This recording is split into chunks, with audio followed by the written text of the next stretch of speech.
না না না, এখন কল করাটা ঠিক হবে না, পরে কোনো একদিন বলে দিব। এসব চিন্তা করতে করতে আয়শার চোখেও ঘুমের প্রজাপতি এসে বসে গেল। তৃষা বইটা পড়ছে তো পড়ছেই, কোথায় কি হচ্ছে না হচ্ছে কোনো খোঁজ খবর নেওয়ার সময় যেন তার নাই। দেখতে দেখতে তৃষা প্রথম সূচিটা পড়ে শেষ করলো, একে একে পুরো বই পড়ে ফেললো। মনে মনে ভাবলো, আসলে তো বইটা অনেক সুন্দর, এটা না পড়লে অনেক রহস্য অজানাই থেকে যেত সারা জীবন। তখন ঘড়ির কাঁটার দিকে তাকিয়ে দেখে যে রাত তখন প্রায় 3টা বাজে। কখন যে সময়টা চলে গেল তৃষা খেয়ালই করেনি। এবার তৃষা ঘুমাতে চলে গেল। খুব ভোরে নোটিফিকেশন অন করে দিন। নামাজ জামাতে মসজিদ থেকে পড়ে এলো। নাস্তা খেয়ে এসে কলেজের পড়াটা আরো একবার চোখ বুলিয়ে নিল। যাই হোক না কেন ওর পড়া ঠিক থাকে। আয়শাও ঘুম থেকে উঠে নামাজ পড়ে নাস্তা খেয়ে 2-1 কলম পড়ালেখা করে কলেজের জন্য প্রস্তুত হচ্ছে। তখনই মনে পড়লো ওর ফ্রেন্ড রিকোয়েস্টের কথা। সাথে সাথে ফেসবুকে লগ ইন করে দেখলো যে ফ্রেন্ড রিকোয়েস্ট অ্যাকসেপ্ট করেছে। খুশিতে তার মন ভরে এলো। আবেগটা আর অলৌকিক সুতা দিয়ে অলৌকিকভাবে বেঁধে রাখতে পারলো না আয়শা। সাথে সাথে ছোট্ট একটা টেক্সট করলো, ধন্যবাদ। আলিফ মোবাইল তখন চার্জে লাগানো ছিল, ডাটা অফ অবস্থায়, তাই কোনো টেক্সট তার মোবাইলে তখনও শো করেনি। আর টেক্সট আসার আওয়াজও হয়নি, তাই তখন টেক্সটটা সিনও করতে পারেনি। এইদিকে তৃষা মহারানী এখনো নাক ডেকে ডেকে ঘুমিয়ে যাচ্ছে। কলেজের আর মাত্র 40 মিনিট বাকি আছে। তৃষার ছোট বোন লক্ষ্মী এ নিয়ে 3বার তার দরজায় টোকা দিয়ে আপু আপু বলে ডাক দিয়ে গেল, কিন্তু মহারানীর কোনো সাড়া নেই। উনি ওনার মতো ঘুমিয়েই যাচ্ছে। দু বোনের মধ্যে খুব ভালো সম্পর্ক। তার ছোট বোন বুঝতে পারছিল না কিভাবে তার আপুকে ঘুম থেকে তুলবে। এদিকে তৃষার তো কলেজের সময় হয়ে এলো। তখনই মাথায় এক বুদ্ধি এলো। দৌড়ে চলে গেল তার মায়ের রুমে। মা ঘরে নাই, উনি সবার জন্য জলখাবার তৈরিতে ব্যস্ত। লক্ষ্মী মায়ের মোবাইল থেকে তৃষার নাম্বারে কল দিল, কারণ মোবাইলটা তার বালিশের পাশে থাকবে। মোবাইলের আওয়াজ আর কাঁপাকাঁপির ফলে হয়তো আপু ঘুম থেকে উঠতে পারবে। কলের আওয়াজে তৃষা উঠলো ঘুম থেকে। ঘুমো ঘুমো চোখে নাম্বারটা না দেখে কল রিসিভ করে কানের উপর রেখে দিল। হ্যালো, কে বলছেন? হ্যালো ম্যালো ডাক, তাড়াতাড়ি ঘুম থেকে ওঠ, বড় ভাইয়া আসছে তোর রুমের দিকে। আপু, তোর কপালে আজকে মনে হয় সাইক্লোন আসছে। বাঘের মতো ভয় পেত দুই বোন বড় ভাইয়াকে। তৃষা ক্ষণমাত্র বিলম্ব না করে এক লাফ দিয়ে ঘুম থেকে উঠে মোবাইলটা খাটের উপর ছুঁড়ে ফেলে দিয়ে চলে গেল ওয়াশরুমে। ওয়াশরুম থেকে ফিরে এসে হাত মুখের পানি মুছে দরজাটা খুলে দিয়ে লক্ষ্মী মেয়ের মতো পড়ার টেবিলে পড়তে বসে গেল, যেন সে খুব পড়ছে এমন ভান ধরলো। তখনই মাথায় আসলো, কি রে, কলটা কে করলো আর কথাটাই বা কে বললো? ততক্ষণে লক্ষ্মী এসে তার টেবিলের পাশে দাঁড়িয়ে মুচকি মুচকি হাসছে। তৃষা তার দিকে তাকিয়ে সব বুঝে গেল। বেশি সময় লাগলো না। তৃষা লক্ষ্মীর মুখের দিকে তাকিয়ে দুর্বল কণ্ঠে বলল, লক্ষ্মী, তুই এমন করলি কেন আজ? বেশ করেছি, সেই কখন থেকে ডেকে যাচ্ছি জানিস। তাই বলে এমন করবি? সরি আপু, আমার কিছু করার ছিল না। তুই ঘড়ির দিকে তাকিয়ে দেখ কয়টা বাজে। তৃষা ঘড়ির দিকে তাকাতেই ওর চোখ যেন কপালে উঠে গেল। তাড়াতাড়ি বই পুস্তক বন্ধ করে ব্যাগ ভরে মুহূর্তের মধ্যে কলেজের জন্য প্রস্তুত হয়ে গেল। ছোট বোন লক্ষ্মী তো হাঁ করে তাকিয়েছে, মনে মনে বলছে, বাবা, আমার আপু যে এত ফাস্ট, আগে তো জানতাম না। আরে আগে ডাকলি না কেন? ডাকলাম তো, তুই তো উঠিসনি। ও তো নাস্তা খাবি না? হালকা একটু খাবো, সময় নাই তো বেশি, আর 25 মিনিট আছে। তার ড্রাইভার কি চলে এসেছে? এই তো 10-15 মিনিট হলো এসেছে। আচ্ছা চল নাস্তা খেয়ে আসি। তারপর দুই বোন একসাথে নাস্তা খেয়ে নিল। তৃষা গাড়িতে উঠে গেল। গাড়িও কলেজের উদ্দেশ্যে যাত্রা শুরু করলো। আচ্ছা বাবা, সাবধানেই যাব, তুমি চিন্তা করো না। এখন তাহলে আসি। ওকে মা, যা, আল্লাহ হাফেজ। ওকে, আল্লাহ হাফেজ। আয়শা উঠে গেল গাড়িতে কলেজের উদ্দেশ্যে। এদিকে আলিফও উঠে গেল গাড়িতে। আজকে বাইক নেয়নি। মায়ের জোর করা সত্ত্বেও বাইকে করে কলেজ যায়নি আজকে। কলেজের সবাই যথারীতি চলে এলো। সবাই যে যার মতো জায়গা নিয়ে বসে গেল। ক্লাসও দিব্যি চলে গেল। আবার ছুটি শেষে আলিফ লাইব্রেরিতে চলে গেল। তৃষাও এলো একটু পরে। আলিফ আজকে আবার ওই একই উপন্যাসের বইটা পড়া শুরু করলো কালকের অংশ থেকে। হ্যালো, কেমন আছেন? আলহামদুলিল্লাহ, ভালো। আপনি? আমিও। এখনো ওই একই উপন্যাসটা পড়ছেন, শেষ হয়নি? না, হয়নি। তা আজকে কি প্রয়োজনে আসলেন? না, তেমন কিছু না। হো, তা বইগুলো কি পড়া শুরু করেছেন? কালকে রাতে একটা শেষ করেছি পড়ে। একটা পুরো শেষ করে ফেলেছেন? জি, কোনটা? প্যারাডক্সিক্যাল সাজিত ওয়ান। পড়েছেন তো পুরোটা নাকি? না না, পুরোটাই পড়েছি। ভালো। কি কি বুঝলেন? অনেক কিছুই তো বুঝলাম। আপনাদের আল্লাহ সম্পর্কে জানলাম, তাকদীর সম্পর্কে জানলাম, আপনাদের আল্লাহ যে সৃষ্টি নয় তাও জানলাম, কোরআনের কিছু বৈজ্ঞানিক তথ্য জানলাম, কোরআনের সম্পর্কে জানলাম, ইত্যাদি আরও অনেক কিছুই জানলাম। ও, আপনি তো দেখছি ভালোই জেনে নিয়েছেন। জি, আপনার সাহায্য আর কি। তা আজকে কোনটা পড়বেন? আজকে দ্বিতীয়টা পড়বো। ওকে, ভালো করে মন দিয়ে পড়বেন, কিন্তু অনেক কিছু উপলব্ধি করতে পারবেন। ওকে। আচ্ছা, আমার গাড়ি মনে হয় চলে এসেছে, আজ আমি যাই। আচ্ছা, যান। ওকে, বাই। বাই। আয়েশা যেই মাত্র লাইব্রেরিতে ঢুকছিল তখনই আলিফ বের হওয়ার জন্য দাঁড়িয়েছিল। আসসালামু আলাইকুম। ওয়ালাইকুম আসসালাম। চলে যাচ্ছেন নাকি? অনেকক্ষণ তো হলো। ও আচ্ছা, তাহলে চলুন। আচ্ছা, আপনি প্রতিদিন আমার কাছে এখানে লাইব্রেরিতে আসেন কেন? না, আজকে একটা কাজে এসেছি। ও আচ্ছা, বলুন। যেতে যেতে কথা বলল আলিফ আর আয়েশা। ও, তার মানে কালকে রাতে আপনি আমাকে কল করেছিলেন? জি, I am extremely sorry. Oh it's okay, but আমার আইডি আর মোবাইল নাম্বারটা কোথায় পেলেন? আসলে যার কাছে পেয়েছি সে বলতে নিষেধ করেছে। ও আচ্ছা, থাক তাহলে। দেখতে দেখতে দুজনে কলেজের গেটের কাছে চলে এলো। দাঁড়িয়ে আছেন কেন? আজকে বাইক আনেননি? জি না, আমি বাইকে করে আসতে পছন্দ করি না। ও তাহলে চলুন না, আজকেও একসাথে গাড়িতে করে যাই। দুঃখিত, আমি পারবো না, ওই দিন বাধ্য হয়ে উঠেছি। সমস্যা কি? উঠলে কথা না বললেই তো হয়। আর দূরে বসবেন, সমস্যা কি? না, পারবো না। এই তো একটা গাড়ি এলো, যান এটাতে করে আপনি চলে যান, আমি পেছনের একটাতে করে যাব। চলুন না প্লিজ। আরে না। আচ্ছা থাক, আর জোর করব না, যাচ্ছি আমি। আল্লাহ হাফেজ। ওকে, আল্লাহ হাফেজ। আয়েশা গাড়িতে উঠে গেল মন খারাপ করে। কিছুক্ষণ পর আলিফও পেয়ে গেল গাড়ি। দুজনেই যে যার বাড়িতে চলে আসলো। আবার আগের শিডিউল অনুযায়ী আলিফ তার কাজ করে যাচ্ছে। মা, আন্টিরা তো বৃহস্পতিবারে আসছে, তাদের জন্য কি বাজার সাজার করেছো? মোটামুটি। তুই দেখ আর কি কি লাগবে, কিছু লাগলে তোর আব্বুকে কল করে বলে দে, দোকান থেকে আসার সময় নিয়ে আসবে না হয়। ওকে মা। আয়েশা সবকিছু দেখে নিল, যা যা লাগবে তা তা নোট করে আব্বুকে কল করে দিল। আলিফ বসে বসে আজকে আরেকটা নতুন গল্প লিখছে।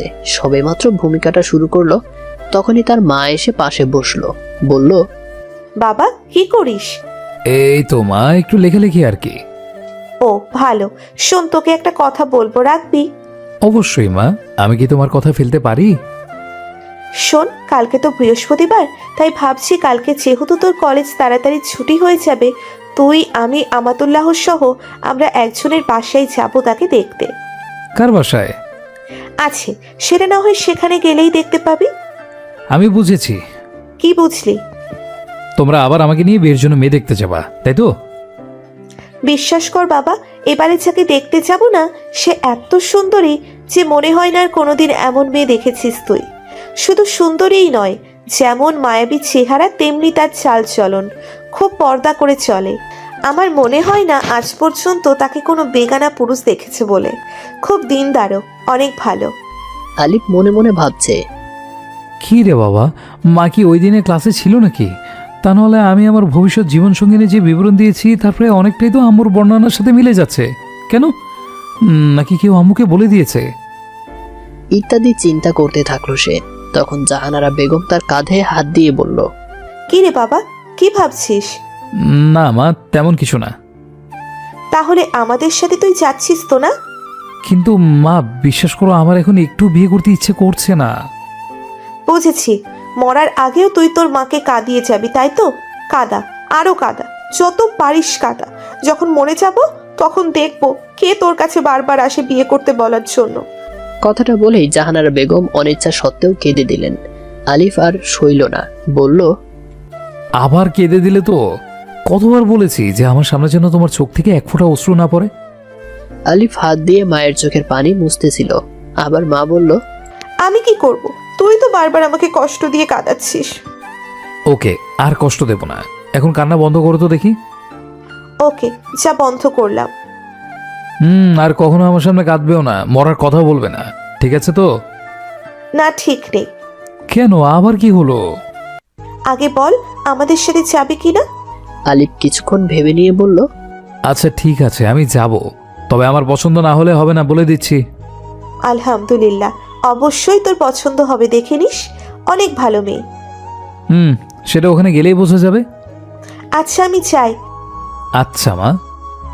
আলিফ এখন বসে বসে ভাবছে, কিভাবে কালকের কথাগুলোর সাথে মায়ের কথাগুলো মিলল? কে বলল?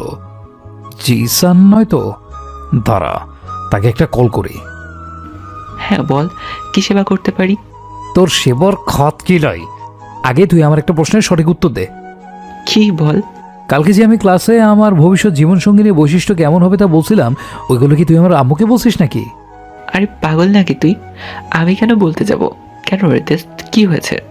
আলিফ সব কাহিনী খুলে বলল। জিসান শাকচুন্নির মতো হাসির আওয়াজ ভেসে আসছে মোবাইলের ভেতর দিয়ে।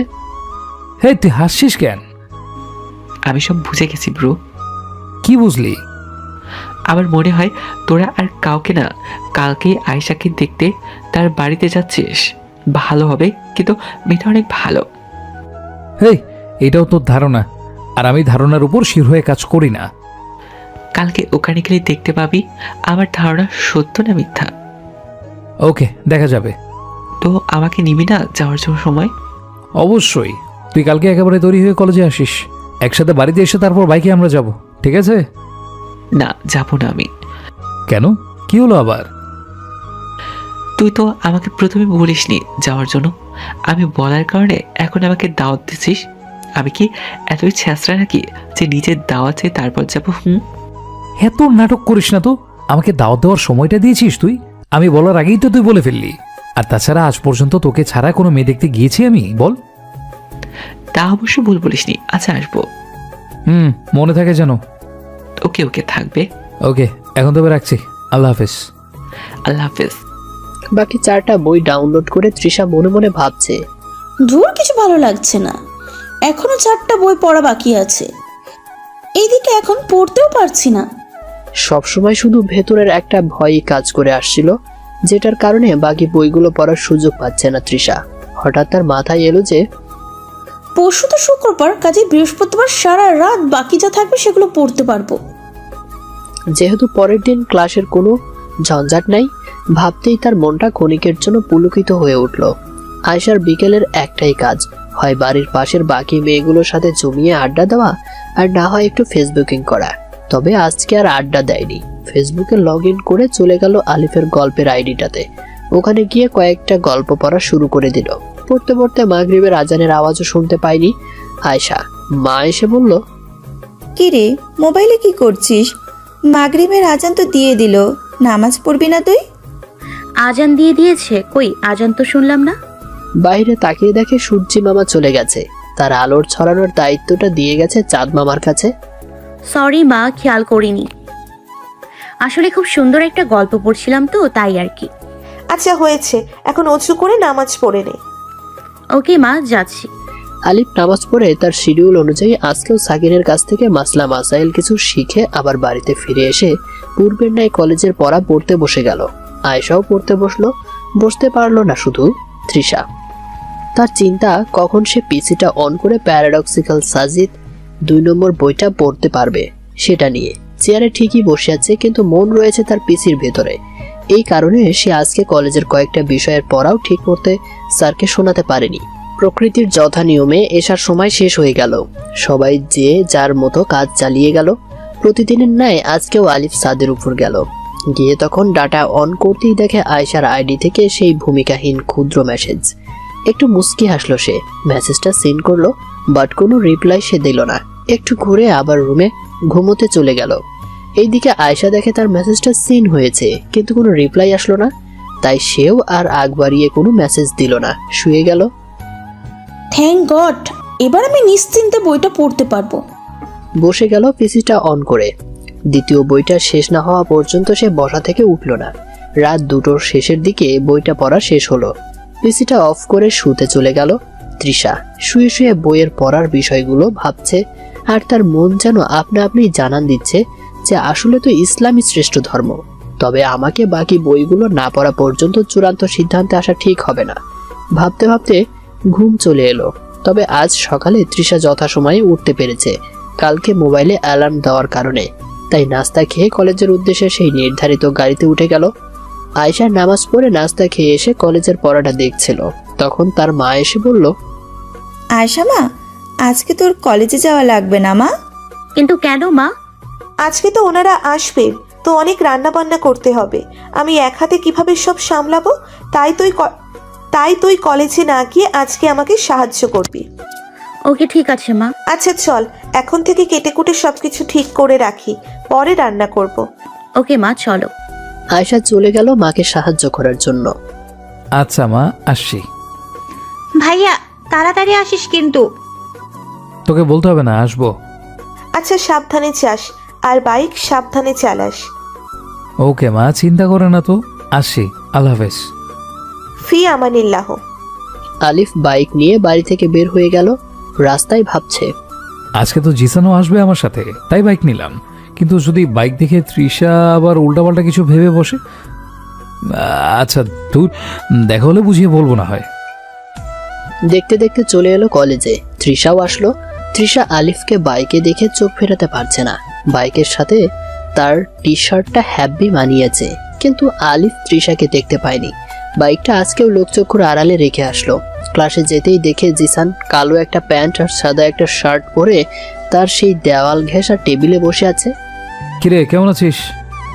ভালো, তুই? আলহামদুলিল্লাহ ভালো। তা আজকে আমার টেবিলে কেন? এমনি বসলাম আর কি। তুই তো আজকে এমনভাবে সেজেগুজে এসেছিস যেন আজকে তোর জন্য আমরা মেয়ে দেখতে যাচ্ছি। লজ্জা পেলি নাকি? Something something. থাক, আর পেতে হবে না লজ্জা।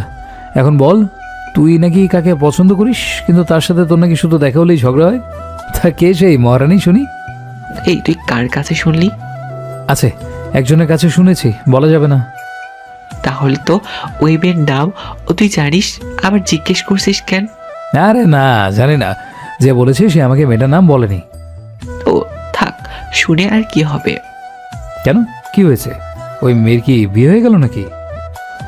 আসলে ও অন্য কাউকে ভালোবাসে, আমাকে নয়। আর আমি সেটা দূর থেকে অনেকটা আন্দাজ করতে পেরেছি। দেখেছিস, এখানেও তোর আন্দাজের কারণেই সব হয়। বললাম না যে আন্দাজের উপরে কোনো কাজ করবি না। মেয়েটা হয়তো তোকে ভালোবাসতেও পারে। এখন নামটা বল তো দেখি, কে সে? সে আর কেউ নয়, আমাদের ক্লাসেরই জানাতুল ফেরদৌস। কথাটা বলেই জিসান মাথাটা নিচে নামিয়ে নিল। তুই কি শিওর যে জান্নাত অন্য কাউকে ভালোবাসে? 100% শিওর। একটু আগেও তো বললি যে তোর ধারণা, আর এখন বলছিস 100% শিওর। আরে হ্যাঁ শিওর, কারণ আমি তাকে প্রায় সময় দেখতাম অর্সের বড় ভাই মহাসিনের সাথে হাতে হাত ধরাধরি করে হাঁটতে। এবার তুই বল, এখানে শিওর না হওয়ার কিছু আছে? একদম ঠিক হয়েছে। তোকে কতবার বললাম যে এইসব মেয়েবাজি ছাড়, পড়ালেখে মনোযোগ দে। শুনলি না আমার কথা তখন? এখন কেমন লাগে? খুব কষ্ট হচ্ছে, তাই না? আবার হুম বলিস কোন মুখে? লজ্জা লাগে না তোর? লজ্জা লাগার কি আছে? ও, আমি তো ভুলেই গেছি, তোর তো আবার কান কাটা। লজ্জা নেই তোর? নে নে, যত পারিস মজা নে, কিচ্ছু বলবো না। না বলাই ভালো। তা আয়শা মনে হয় আজকে ক্লাসে আসেনি, তাই না? মনে হয়, এখন তো দেখিনি। ও কেন, তুই আবার আয়েশাকে নিয়ে হঠাৎ চিন্তা করছিস কেন? আরে এমনি দেখছি না ক্লাসে, তাই বললাম আর কি। আচ্ছা বাদ দে তো। দিলাম। তা বাইক নিয়ে এসেছিস নাকি? এখন থেকে একসাথেই যাব। ও ভালো, যাক আমরা তাহলে ভাড়ার টাকাটা বেঁচে যাবে। ফুচকা খাওয়ার সময় তো টাকার কথা কিছু ভাবিস না, আর এখন ভাড়া টাকা নিয়ে ভাবছিস? শালা খবিস। ভাই ওটা তো পেটে যায়, কিন্তু এটা তো এক প্রকার ফানিতে যায়। তখনই তৃষা আসলো ক্লাসে। জিসান বলল, ওই দেখ ক্লাসের গুন্ডি হাজির। এই একদম তাকে গুন্ডি বলবি না। কেন, বললে তোর সমস্যা কি? তুই জানিস তৃষা এখন আমাদের ইসলাম সম্পর্কে বই পড়ছে। আমার থেকে ভালো ভালো কয়েকটা বইয়ের নাম নিয়ে গেছে। আমার মনে হয় খুব শীঘ্রই আমরা খুব ভালো একটা সংবাদ শুনতে যাচ্ছি, আল্লাহ যদি তাকে কবুল করে আর কি। জিসান অবাকের সাথে বলল, কিরে, কি এমন হলো যে তার জন্য আল্লাহর কাছে দোয়া করছিস? কাহিনীটা কি শুনি। আর সে হঠাৎই বা কেন ইসলাম সম্পর্কে জানতে আগ্রহী উঠলো? আলিফ তাকে সব কাহিনী খুলে বলতে লাগলো। কিছুক্ষণ বলার পরই স্যার চলে এলেন। ওকে, বাকিটা বাইকে করে যেতে যেতে বলবো। ওকে, ঠিক আছে। ক্লাস শেষে আজকে আলিফ আর লাইব্রেরিতে গেল না। জিসান সহ সবার সাথে বের হচ্ছিল। কলেজের বারান্দা দিয়ে যাওয়ার সময় তৃষা পেছন থেকে ডাক দিল। Excuse me. জি, আমাকে বলছেন? জি, আপনার সাথে কিছু পার্সোনাল কথা আছে, একটু সময় ধার দেওয়া যাবে কি? জি অবশ্যই, বলুন। তৃষা তখন জিসানের দিকে তাকালো। ওর তাকানোটা জিসানকে যেন এটারই জানান দিচ্ছে যে তুই এখান থেকে যা, তুই থাকলে তো আর পার্সোনাল কথাগুলো বলতে পারবো না। জিসান তৃষার তাকানো দেখে অলৌকিকভাবে বুঝে গেছে যে তার এখন যেতে হবে। তখন আলিফ পকেট থেকে বাইকের চাবিটা বের করে জিসানকে দিয়ে বলল, এনে বাইকের চাবি, তুই গিয়ে বাইকটা বের কর, আমি তৃষার সাথে কথা বলে আসছি। তোর বাইক কোথায় তাকে আমি জানি নাকি? ও শোন। তখন আলিফের বাইক রাখার গুপ্ত জায়গাটা বলে দিল। আচ্ছা ঠিক আছে, আমি বাইক বের করে রাস্তায় আসছি, তুই তাড়াতাড়ি আসিস, বেশি দেরি করিস না কিন্তু। ওকে ঠিক আছে, এখন যা। জিসান চলে গেল। তৃষা একটা দীর্ঘ শ্বাস ফেলে বলল, আচ্ছা, এখানে কলেজের বারান্দায় দাঁড়িয়ে আপনার সাথে আমাকে কেউ কথা বলতে দেখলে আপনার সম্পর্কে সবার একটা খারাপ কনসেপ্ট তৈরি হবে। তার চেয়ে বরং আমরা হাঁটতে হাঁটতে কথা বলি। তবে তাই হোক, চলুন। হাঁটতে হাঁটতে কথা বলতে থাকলো তৃষা আর আলিফ। কালকে রাতে এই বইটার দ্বিতীয় খণ্ডটাও পড়ে ফেলেছি। সত্যি? তাহলে তো খুব ভালো, কিন্তু আপনি এত সময় পান কই? আমি অনেক রাত পর্যন্ত পড়ি, যেমন ধরুন 2টা বা 3টা পর্যন্ত, অর্থাৎ বইটা শেষ না হওয়া পর্যন্ত পড়ার সর্বোচ্চ চেষ্টা করি। ও, সেটা তো ভালো গুণ, কিন্তু এতে তো আপনার শরীর খারাপ হতে পারে। এত রাত পর্যন্ত পড়ার দরকার নেই। তৃষা মনে মনে একটু প্রশান্তি পেল। যাক, উনি তাহলে আমার শরীর স্বাস্থ্য নিয়েও ভাবে। আরে সমস্যা নাই, হবে না। এভাবে শিওর কিভাবে হচ্ছেন? আগ বাড়িয়ে কোনো কথা বলা ঠিক না, এতে। নোটিফিকেশন অন করে দিন। ও সরি, আচ্ছা আর বলবো না। আলিফের কথাটা তৃষা বিনা বাক্যে মেনে নেওয়াতে সে মনে মনে ভাবছে, যাক, মেয়েটা তাহলে আস্তে আস্তে আল্লাহর দিকে আসছে, ভালোই হচ্ছে দিন দিন। আজকে রাতে আর কালকে এই দুদিনে আশা করি বাকিগুলো পড়া শেষ হয়ে যাবে।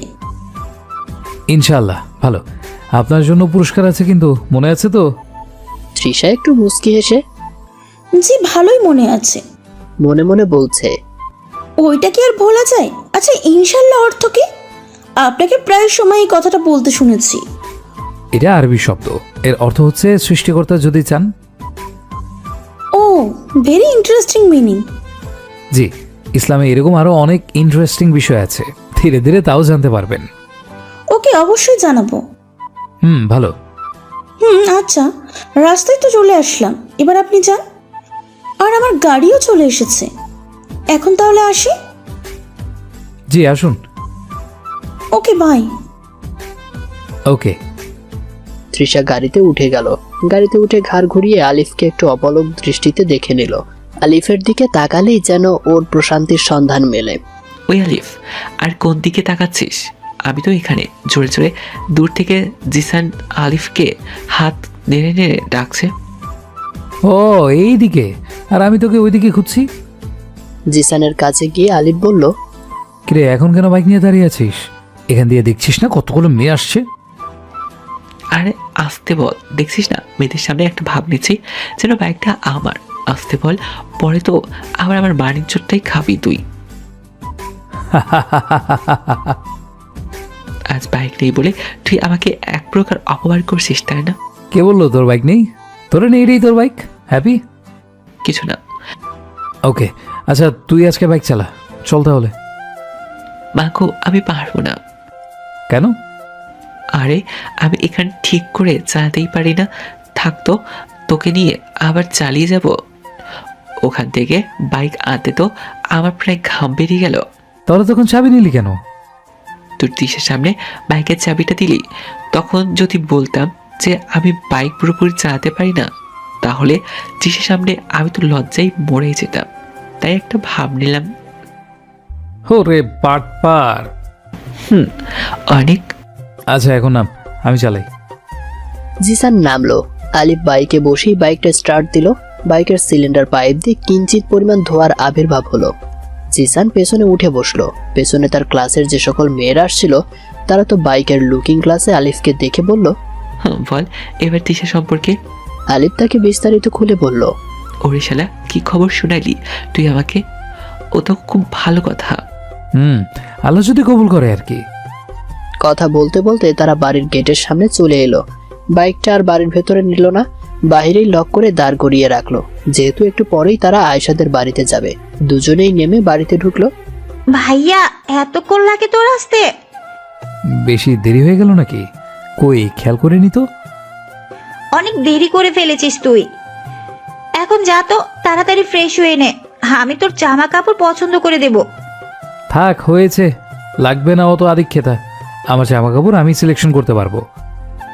আরে বোকা, সিলেকশন তো তুই করতে পারবি, কিন্তু কোনটাতে তোকে ভালো মানাবে তা তো আমি বলতে পারবো, কারণ আমি তো মেয়ে। আমার স্পেশাল এক্সপিরিয়েন্স আছে যে এই সম্পর্কে। হা হা হা, দিলে তো বাস। শালা তুই মুহূর্তের মধ্যে বলটি নিয়ে নিলি, আমাতুল্লাহ থেকে চলে গেলি। ঠিকই তো আছে, জিসান ভাইয়া সত্যর পক্ষে কথা বলে, তাই তো আমি যা বলেছি উনিও তা সাপোর্ট করেছে, তাই না ভাইয়া? একদম বোন, আমি তোমার পক্ষে। ওকে তুই এখন যা তো, আমাদের জন্য 2 গ্লাস লেবুর শরবত নিয়ে আয়।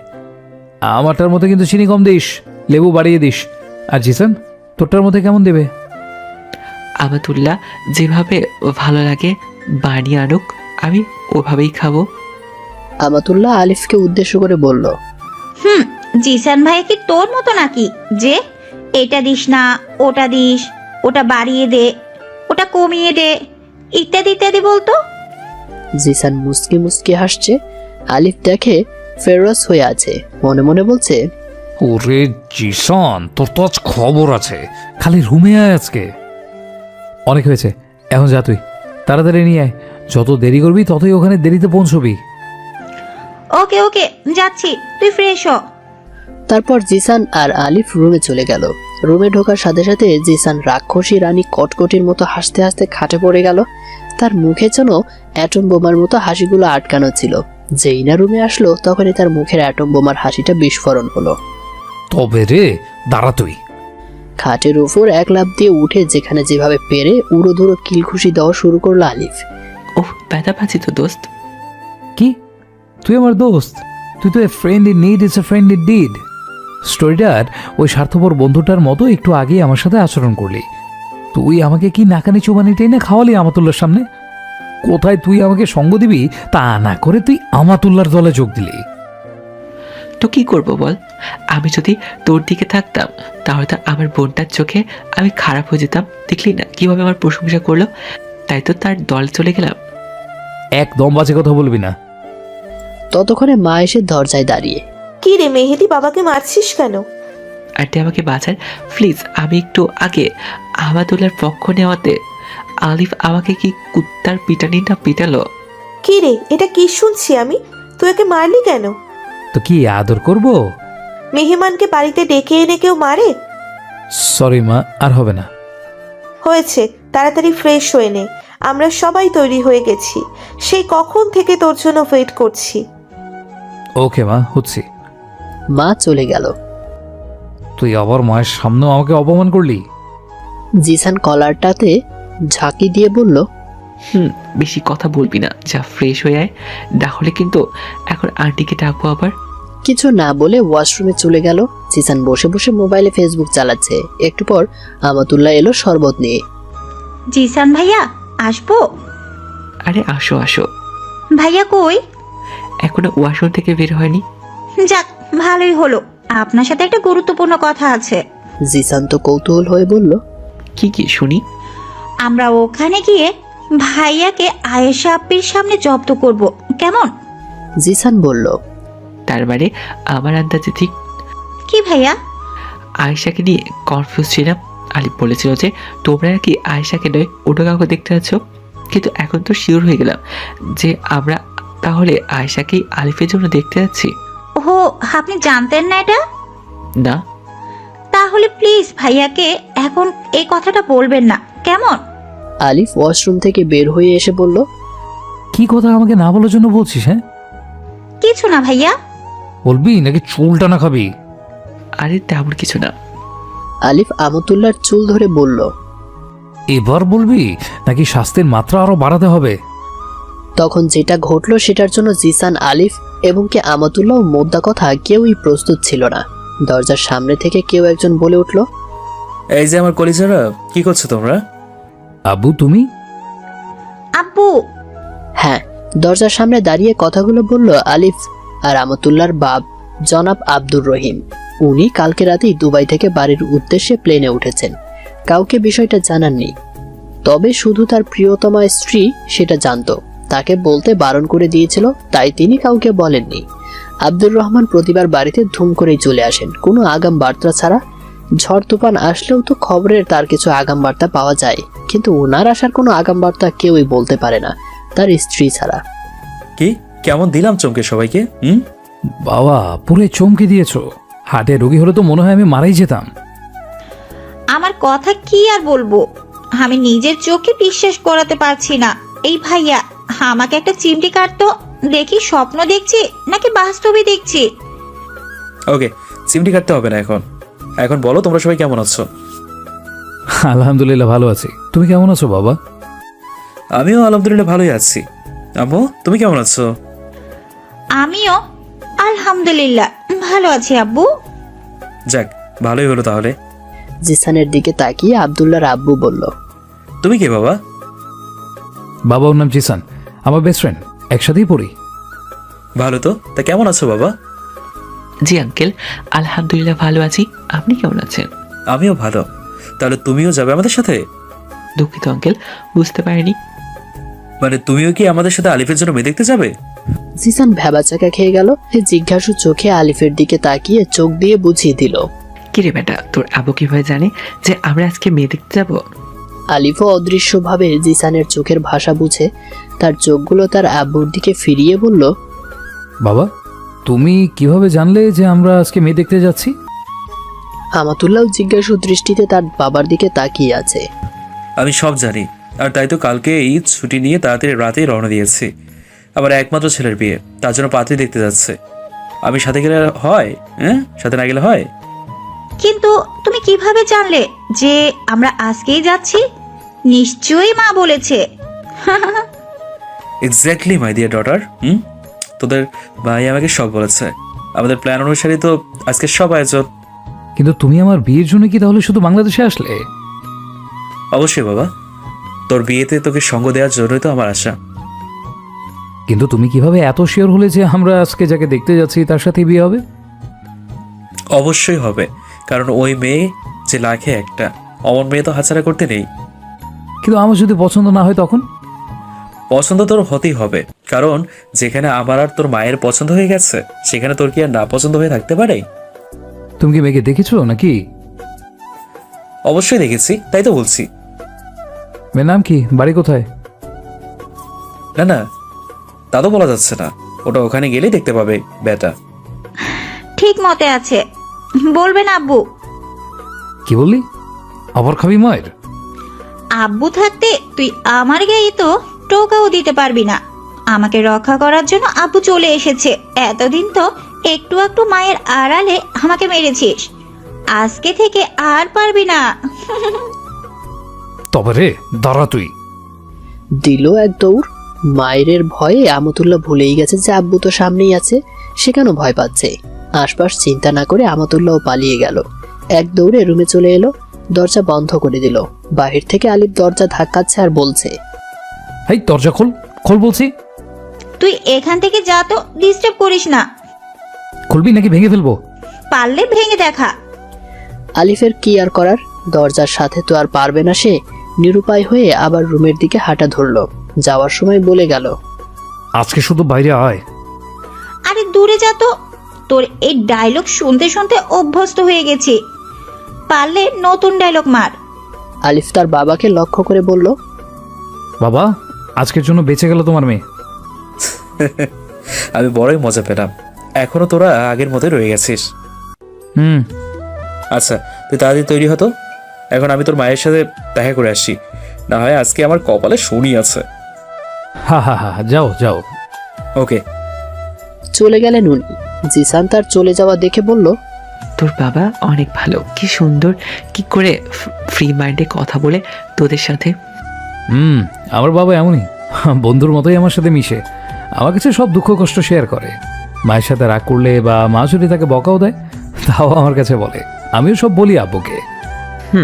খুব ভালো। আচ্ছা এখন জামা কাপড় গায়ে দে তো। তুই পছন্দ করে দে কোনটা গায়ে দেবো। মতামত অনুযায়ী আলিফ একটা কালো প্যান্ট আর একটা সাদা শার্ট প্যান্ট পরলো। একেবারে পুরো জিসানের মতোই একই রকম জামা কাপড় পরলো। এই কে আপনি? আমার চোখ ধরলেন কেন? কে আপনি? কথা বলছেন না কেন? অধিকার রাখি তাই ধরেছি। জাহানারা একটু ভেবে বলল, কে তুমি? আব্দুর রহমান নাকি? হয়তোবা। তুমি আব্দুর রহমান? আমি নিশ্চিত। এত নিশ্চিত কিভাবে? কারণ এই গলা আমার চিরপরিচিত। আজকে 27 বছর ধরে এই গলা শুনে আসছি। আমি চিনব না তো কে চিনবে? তার স্বামী চোখ থেকে হাতটা সরিয়ে সামনে এসে বলল, জি জনাবা, আমিই আপনার সেই চিরপরিচিত গলার অধিকারী। জাহানারা তাকে জড়িয়ে ধরে বলল, কখন এসেছো? অনেকক্ষণ হয়ে গেল। তাহলে কোথায় ছিলে? সন্তানের সাথে দেখা সাক্ষাৎ করে দুষ্টুমি করে তারপর তোমার কাছে আসলাম। ওরা তোমাকে দেখে অবাক হয়নি? অবশ্যই অবাক হয়েছে। আমাকে দেখে পুরো স্তব্ধ হয়ে গেল দুজনেই। ও ভালো। শোনো না, আমার কিন্তু ভীষণ ভয় করছে গো। কেন? আলিফের যদি আয়েশাকে পছন্দ না হয়, আর যদি পছন্দ না হলে বিয়ে করতে রাজি না হয়, তখন তো তোমার আমার সকল প্ল্যান ভেস্তে যাবে। তোমার আশাটাই ব্যর্থ হয়ে যাবে। আরে চিন্তা করি না তো, ও অবশ্যই রাজি হবে। কারণ ও আমাদের দুজনের পছন্দকে তো আর ফেলে দিতে পারে না, তাই না? আমি কিছু জানি না, যে করেই হোক এই রমজানের আগে বিয়ের কাজটা শেষ করার ব্যবস্থা করতেই হবে। ইনশাআল্লাহ হয়ে যাবে। তুমি শুধু শুধু চিন্তা করছো, চিন্তা করো না। ওকে, আচ্ছা এবার ছাড়ো তো, আমি তৈরি হই। আর তুমি কি তৈরি হবে নাকি এভাবেই যাবে? জড়িয়ে ধরা থেকে ছেড়ে দিয়ে বলল, এভাবে যাব, শুধু একটু হাত মুখ ধুয়ে ফ্রেশ হয়ে নিলেই চলবে। ও আচ্ছা ঠিক আছে, তাহলে যাও, আমিও তৈরি হই। ওকে। কি রে মা, তোর হয়েছে? এই তো মা, আমারটা রান্না শেষ। এবার তুমি বাকিগুলো রান্না করো। আচ্ছা যা, তুই রুমে গিয়ে আরাম কর। ওনারা তো মনে হয় একটু পরেই আসবে। আচ্ছা মা, তোমার কোনো দরকার হলে আমাকে ডাক দিও, কেমন? আয়েশা রুমে গিয়ে বসলো। ভীষণ ঘেমে গেছে সে। পাখাটা চালু করতেই সেটা তার প্রচলিত নিয়ম অনুযায়ী ঘুরতে ঘুরতে হাওয়া দিতে লাগলো। বাতাস কম হচ্ছে, তাই পাখার স্পিডটা বাড়িয়ে দিয়ে আবার স্থানেই বসে গেল। একটু পর শুয়ে গেল। চোখ বন্ধ করতেই আলিফের কথা আবার মনে পড়ে গেল। মনে মনে নিজেকে নিজেই প্রশ্ন করছে, আচ্ছা আলিফ কি আজকে এখানে আসবে নাকি আসবে না? যদি আসে তাহলে পর্দার আড়াল থেকে তাকে একটু দেখবো। ভাবতে ভাবতে চোখের মধ্যে কেমন যেন ঘুম ঘুম আসবে এমন ভাব হলো, কিন্তু সে ঘুমালো না। গিয়ে গোসল সেরে আসলো। কি রে ভাইয়া, কই তুই? এখনো হয়নি তোর? তাড়াতাড়ি আয় না, আমরা সবাই তোর জন্য অপেক্ষা করছি। আর 1 মিনিট আসছি। তোর এই 1 মিনিট কোনো দিন শেষ হবে না। এই তো চলে আসলাম। আমাতুল্লাহ আলিফের দিকে একটু তাকিয়ে তারপর অট্টহাসিতে ভেঙে পড়ল। আলিফ অবাক হয়ে জিসানের দিকে তাকিয়ে আছে। জিসান যেন মনে মনে বলছে, কিরে আমার দিকে তাকাচ্ছিস কেন? আমি কি করছি? আলিফ আবার আমাতুল্লাহর দিকে তাকিয়ে বলল, তুই হাসছিস কেন? এগুলো তুই কি পোশাক গায়ে দিলি? একেবারে গেও গেও লাগছে। আর দুজনেই বা কেন একই কালারের পোশাক পরলি? বিশ্বাস কর ভাইয়া, একটুও সুন্দর লাগছে না। আলিফ রাগী লুক নিয়ে জিসানের দিকে তাকিয়ে বলল, কিরে, এই তোর পছন্দ? দেখলি তো তোর পছন্দ কেমন? জিসান জিবায় কামড় দিয়ে বলল, এই আমাদুল্লাহ, তুমি এসব কি বলছো? তাকে তো এই পোশাকই ভালো মানিয়েছে। আরে রাখুন তো আপনার ভালো মানানো। আপনি যেমন, আপনার পছন্দও তেমন। খবিশ মার্কা পছন্দ। আলিফ জিসানের দিকে তাকিয়ে হাসতে হাসতে সোফায় বসে গেল। বলল, কিরে দোস্ত, এবার কি আমি পল্টে নেব? একটু আগেও দুজনে মিলে আমাকে একেবারে বাংলা বাস দিয়েছিস। এবার কি হলো? মজা নিচ্ছিস তাই না? ভাইয়া তুই চল তো আবার রুমে, আমি তোকে কাপড় পছন্দ করে দিচ্ছি, তাড়াতাড়ি আয়। আলিফ রুমে যাওয়ার সময় জিসানকে রাগানোর উদ্দেশ্যে বলল, তুই এখানে সোফায় বস, আমি খবিশ মার্কা পোশাকগুলো খুলে আসি। আলিফ রুমে চলে গেল। আমাতুল্লাহর পছন্দ করা পোশাকগুলো পরে তারপর বাহিরে এলো। জিসান ভাইয়া, এবার দেখো তো ভাইয়ার দিকে। আমার ভাইয়াকে কেমন নায়ক নায়ক লাগছে। জিসান তার দিকে তাকিয়ে হাঁ করে রইল, বলল, অসম্ভব সুন্দর লাগছে। চুলের স্টাইলটা আমার পছন্দ হয়নি, কেমন যেন ভ্যাবলা ভ্যাবলা কাটিং। হয়েছে, ভ্যাবলা কাটিংই ভালো, খবিস তো আর নই। ওই তোরা কি প্রস্তুত? জি মা, আমরা প্রস্তুত। আব্বু, তুমি পোশাকটা পাল্টনি কেন? লাগবে না, এখন এত সময় নেই, হাত মুখ ধুয়ে নিয়েছি, এতেই হবে। আলিফের ভেতরে একটা ভয় দেখা দিল। সে খানিকক্ষণের জন্য উদাসীন হয়ে ভাবতে লাগলো, আব্বু আম্মু ছোট বোন সবাই আজকে কি খুশি আমার জন্য মেয়ে দেখাকে কেন্দ্র করে। কিন্তু আজকে যদি মেয়ের আচার ব্যবহার পর্দা পুষিতে আমার মনে না ধরে, তাহলে কি করব?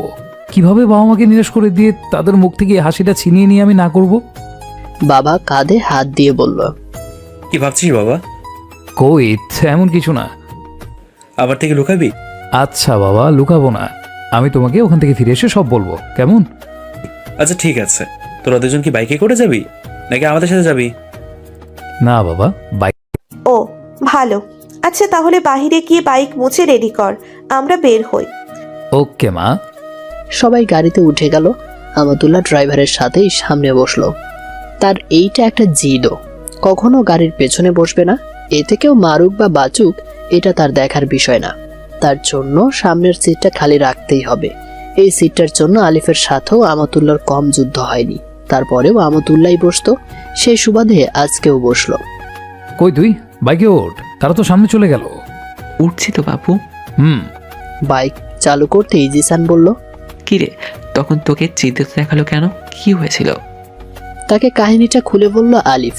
জিসান তখনও তাকে বলেনি যে তারা আয়েশাকেই দেখতে যাচ্ছে। বাজার থেকে যেখানে যত প্রকার ফলমূল মিষ্টি দধি ছিল, কেনাকাটা বাদ রাখেনি। প্রায় গ্রাম অঞ্চলে কোনো ছোটখাটো বিয়ে বাড়িতে যত প্রকার উপঢৌকন আসে, ঠিক যেন ততগুলোই খরচ করে তারা। আবার আয়েশাদের বাড়ির উদ্দেশ্যে রওনা দিল। আসসালামু আলাইকুম। ওয়ালাইকুম আসসালাম। কেমন আছো মা? আলহামদুলিল্লাহ ভালো। আমরাও আলহামদুলিল্লাহ ভালো আছি। আচ্ছা, আপনারা এখন কোথায় আছেন? অর্থাৎ আর কতক্ষণ লাগবে আসতে? আব্দুর রহমান গাড়ির পাতলা স্বচ্ছ গ্লাস দিয়ে বাইরে তাকিয়ে কয়েকটা দোকানের সাইনবোর্ডের উপর লেখা দেখে জাহানারাকে বলল যে, আচ্ছা আমাকে বলো যে আমরা এখন অমুক গ্রামে আছি। আয়েশা মা, আমরা তো এখন অমুক গ্রামে আছি। ও, তাহলে আর বেশিক্ষণ লাগবে না, ধরুন 4-5 মিনিটের মধ্যেই চলে আসতে পারবেন। ও ভালো। জি আন্টি। আচ্ছা আন্টি, এখন রাখি কেমন? আসলে না হয় কথা বলবো। ওকে মা। কলটা কেটে জাহানারা বেগম গাড়ির পেছন থেকে ঘাড়টা ঘুরিয়ে দেখলো আলিফরা পেছনে বাইক নিয়ে আসছে কিনা, কিন্তু উনি আলিফকে দেখতে পাচ্ছে না। পেছনে সাথে সাথে তার কলিজাটা মোচড় দিয়ে উঠলো। ড্রাইভার, গাড়িটা থামান তো। কেন, কি হয়েছে? আমি বলছি গাড়ি থামাতে। বলল। ড্রাইভার গাড়িটা আচমকা থামালো। গাড়িটা থামাতেই জাহানারা বেগম গাড়ির দরজাটা খুলে বাইরে বের হলেন। কি হয়েছে মা? বলে কি হয়েছে, হঠাৎ গাড়ি থামিয়ে নামলি কেন? জাহানারা চোখে অশ্রু ভেসে উঠতে লাগলো। উনি তার স্বামীকে বলল, ওগো নেমে আসো না তুমি গাড়ি থেকে।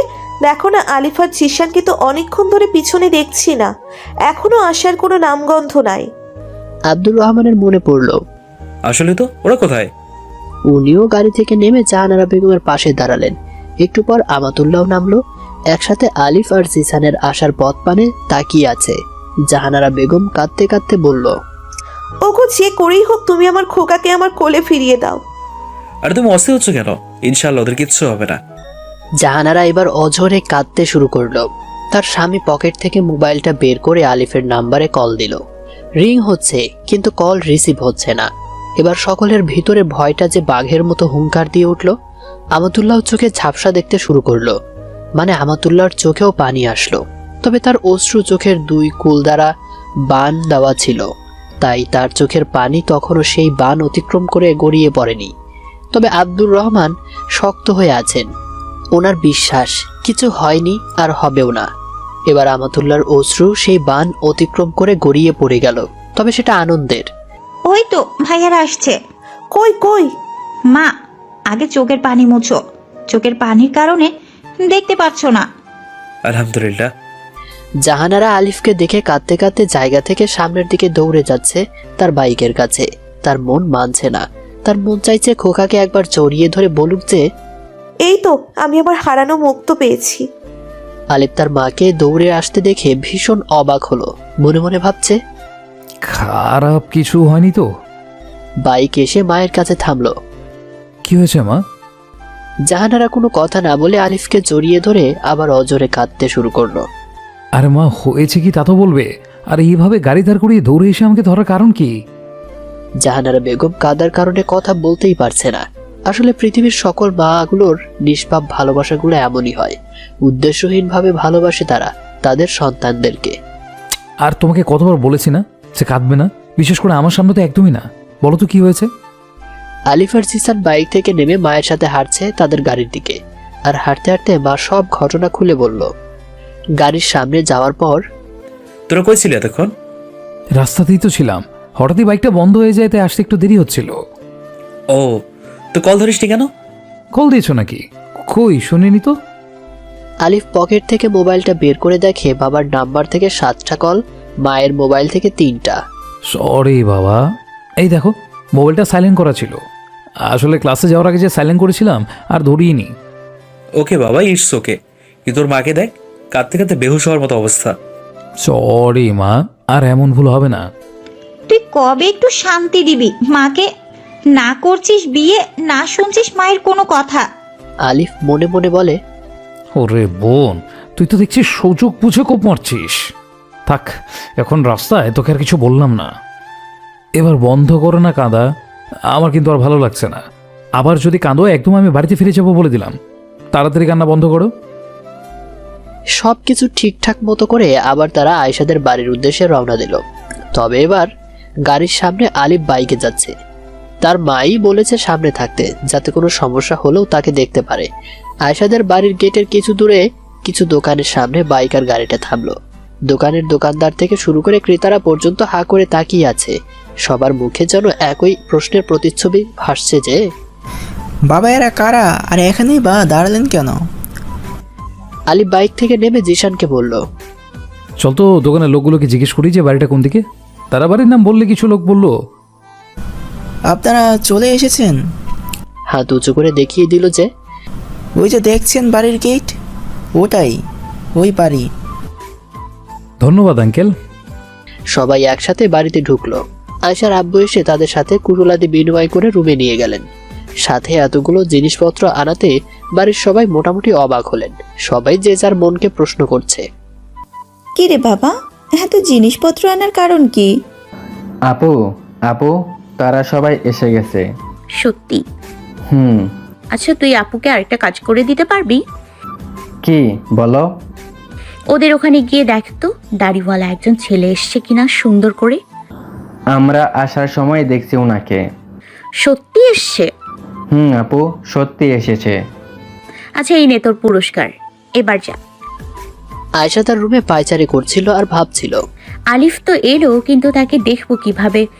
ওখানে তাকে দেখতে গেলে যদি আম্মু বা আব্বু আমাকে দেখে নেয়? কি আপু, রাখলাম তো আমার কথা? অবশ্যই আপু, সত্যি আমি খুব খুশি হয়েছি আপনাদের আগমনে। ধন্যবাদ। কিন্তু যাকে উপলক্ষ করে আজকের এই আয়োজন, সেই মা কই? কই আর হবে, হয়তো রুমে। ও, তো চলুন তাহলে ওর রুমে। আচ্ছা, তোমরা সবাই এখানে বসো। তোমরা বেগানা পুরুষ, ভেতরে যেতে পারবে না। আমি ভেতরে গিয়ে একটু ঘুরে আসি। মা, আমিও আসি না তোমার সাথে? আচ্ছা আয়। তিনজনে মিলে চলে গেল আয়েশার রুমের দিকে। এদিকে এখানে বসে আছে আলিফ, তার বাবা জিসান, আয়েশার বাবা। তারা সবাই কথা বলছে আর হাসছে। আয়েশার বাবা আর চোখে বারবার আলিফের দিকে তাকাচ্ছিলেন, আর সেটা আব্দুর রহমান সাহেবের দৃষ্টিগোচর হলো। তিনি মনে মনে ভাবছেন, ব্যাপার কি, উনি বারবার আলিফের দিকে যাচ্ছেন কেন? জিজ্ঞেস করবো? না না থাক, এটা খারাপ দেখায়। আয়শা মা, ভিতরে আসবো? আসো মা। আয়েশার মা প্রথমে ঢুকলো। ওনাকে দেখে আয়েশা বলল, কি হয়েছে মা, কিছু লাগবে? তখনই জাহানারা বেগম আর আমাতুল্লাহ ঘরে ঢুকলো। তাদেরকে দেখে আয়েশা বসা থেকে উঠে দাঁড়ায়, সালাম দিয়ে জাহানারা বেগমকে পায়ে সালাম করে, আমাতুল্লাহকে জড়িয়ে ধরে একটু কথাবার্তা বলে। সবাই মিলে কিছুক্ষণ গল্প করার পর জাহানারা বেগম ভাবলেন, না, আর দেরি করা ঠিক হবে না। ওনাদেরকে বিয়ের প্রস্তাবটা দিয়েই দিই। তখন জাহানারা বেগম বললেন, আয়েশা মা, তুমি আমাতুল্লাহর সাথে গল্প করো, আমি তোমার মায়ের সাথে কিছু গুরুত্বপূর্ণ কথা বলে আসি। আপা চলেন তো একটু আপনার রুমের দিকে। জি চলুন আপা। দুজনে চলে গেলেন ওনাদের রুমের দিকে। আগেই বলেছি আয়েশারা মধ্যবিত্ত পরিবারের সন্তান। তাদের বাড়ির কোনো বিল্ডিং নয়, টিনের বাড়ি, তবে নিচে পাকা করা, এল সিস্টেম করে ঘর দেওয়া। সামনে বারান্দা আছে, বারান্দার কারণে আলিফ প্রথমে বাড়িতে ঢুকতেই বাড়িটা পছন্দ হয়ে যায়। মনে কিছুটা ভয়ে ভয়ে, জি আপা, বলুন কি গুরুত্বপূর্ণ কথা? আসলে ওই দিন আয়েশামাকে দেখে আমার পরিবারের সবাই খুব পছন্দ করেছে। আমরা অনেক দিন ধরে চেষ্টা করছিলাম আমার খোকা আলিফকে বিয়ে করানোর জন্য, কিন্তু কোথাও মনের মতো আর তার পছন্দের মতো মেয়ে পাইনি, তাই এখনও বিয়েটা হয়নি। আমরা সবাই আজকে আয়েশামাকে দেখতে এসেছি আলিফের বিয়ের জন্য। এখন আপনারা যদি মঞ্জুর করে নেন আর কি। ও, কিন্তু আমার একার মত দিয়ে তো আর হবে না। আয়েশারও তো একটা মতামত আছে, তার বাবারও একটা মতামত আছে। আপনি আপনার স্বামীকে বুঝিয়ে বলুন। আর আয়েশা মায়ের চোখ আমি দেখেছি, সে আলিফকে ভালোবাসে। আশা রাখি সে দ্বিমত পোষণ করবে না। আপনারা না করবেন না প্লিজ। আমরা অনেক আশা নিয়ে এসেছি। আমার স্বামী আয়েশা আর আলিফের বিয়েটা দেখার জন্যই আজকে দুবাই থেকে চলে এসেছে। আচ্ছা আপা, ঠিক আছে, আমি আয়েশার আব্বুর সাথে কথা বলে দেখি। ধন্যবাদ আপা, তবে উত্তরটা যেন হ্যাঁ আসে। ইনশাআল্লাহ। তারপর জাহানারা বেগম আবার আয়েশার রুমে চলে গেলেন। ওখানে আয়েশার সাথে গল্প করছেন, হাসছেন, মজা করছেন। আয়েশার মা আয়েশার ছোট ভাইকে ডেকে বলল, তোর আব্বুকে কানে কানে গিয়ে বল যে আম্মু ডাকছে। ছোট ভাই সেখানে গেল, সবার সামনে তার আব্বুর কানে কানে কথাটা পড়িয়ে দিল। দুঃখিত, একটু আসছি আমি। আরে কোনো সমস্যা না, যান। উনি রুমে গেলেন, দেখে আয়েশার মা খাটে বসে আছে।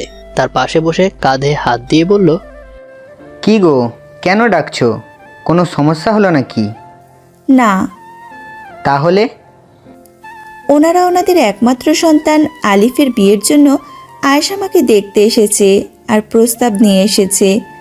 এখন এতে তুমি কি বলো? আজকে ধুম করে কিভাবে আমরা হ্যাঁ বলবো? ওই ছেলেকে আমরা চিনি না, জানি না, কি করে তাও জানি না। তাহলে কিভাবে রাজি হব বলো তো?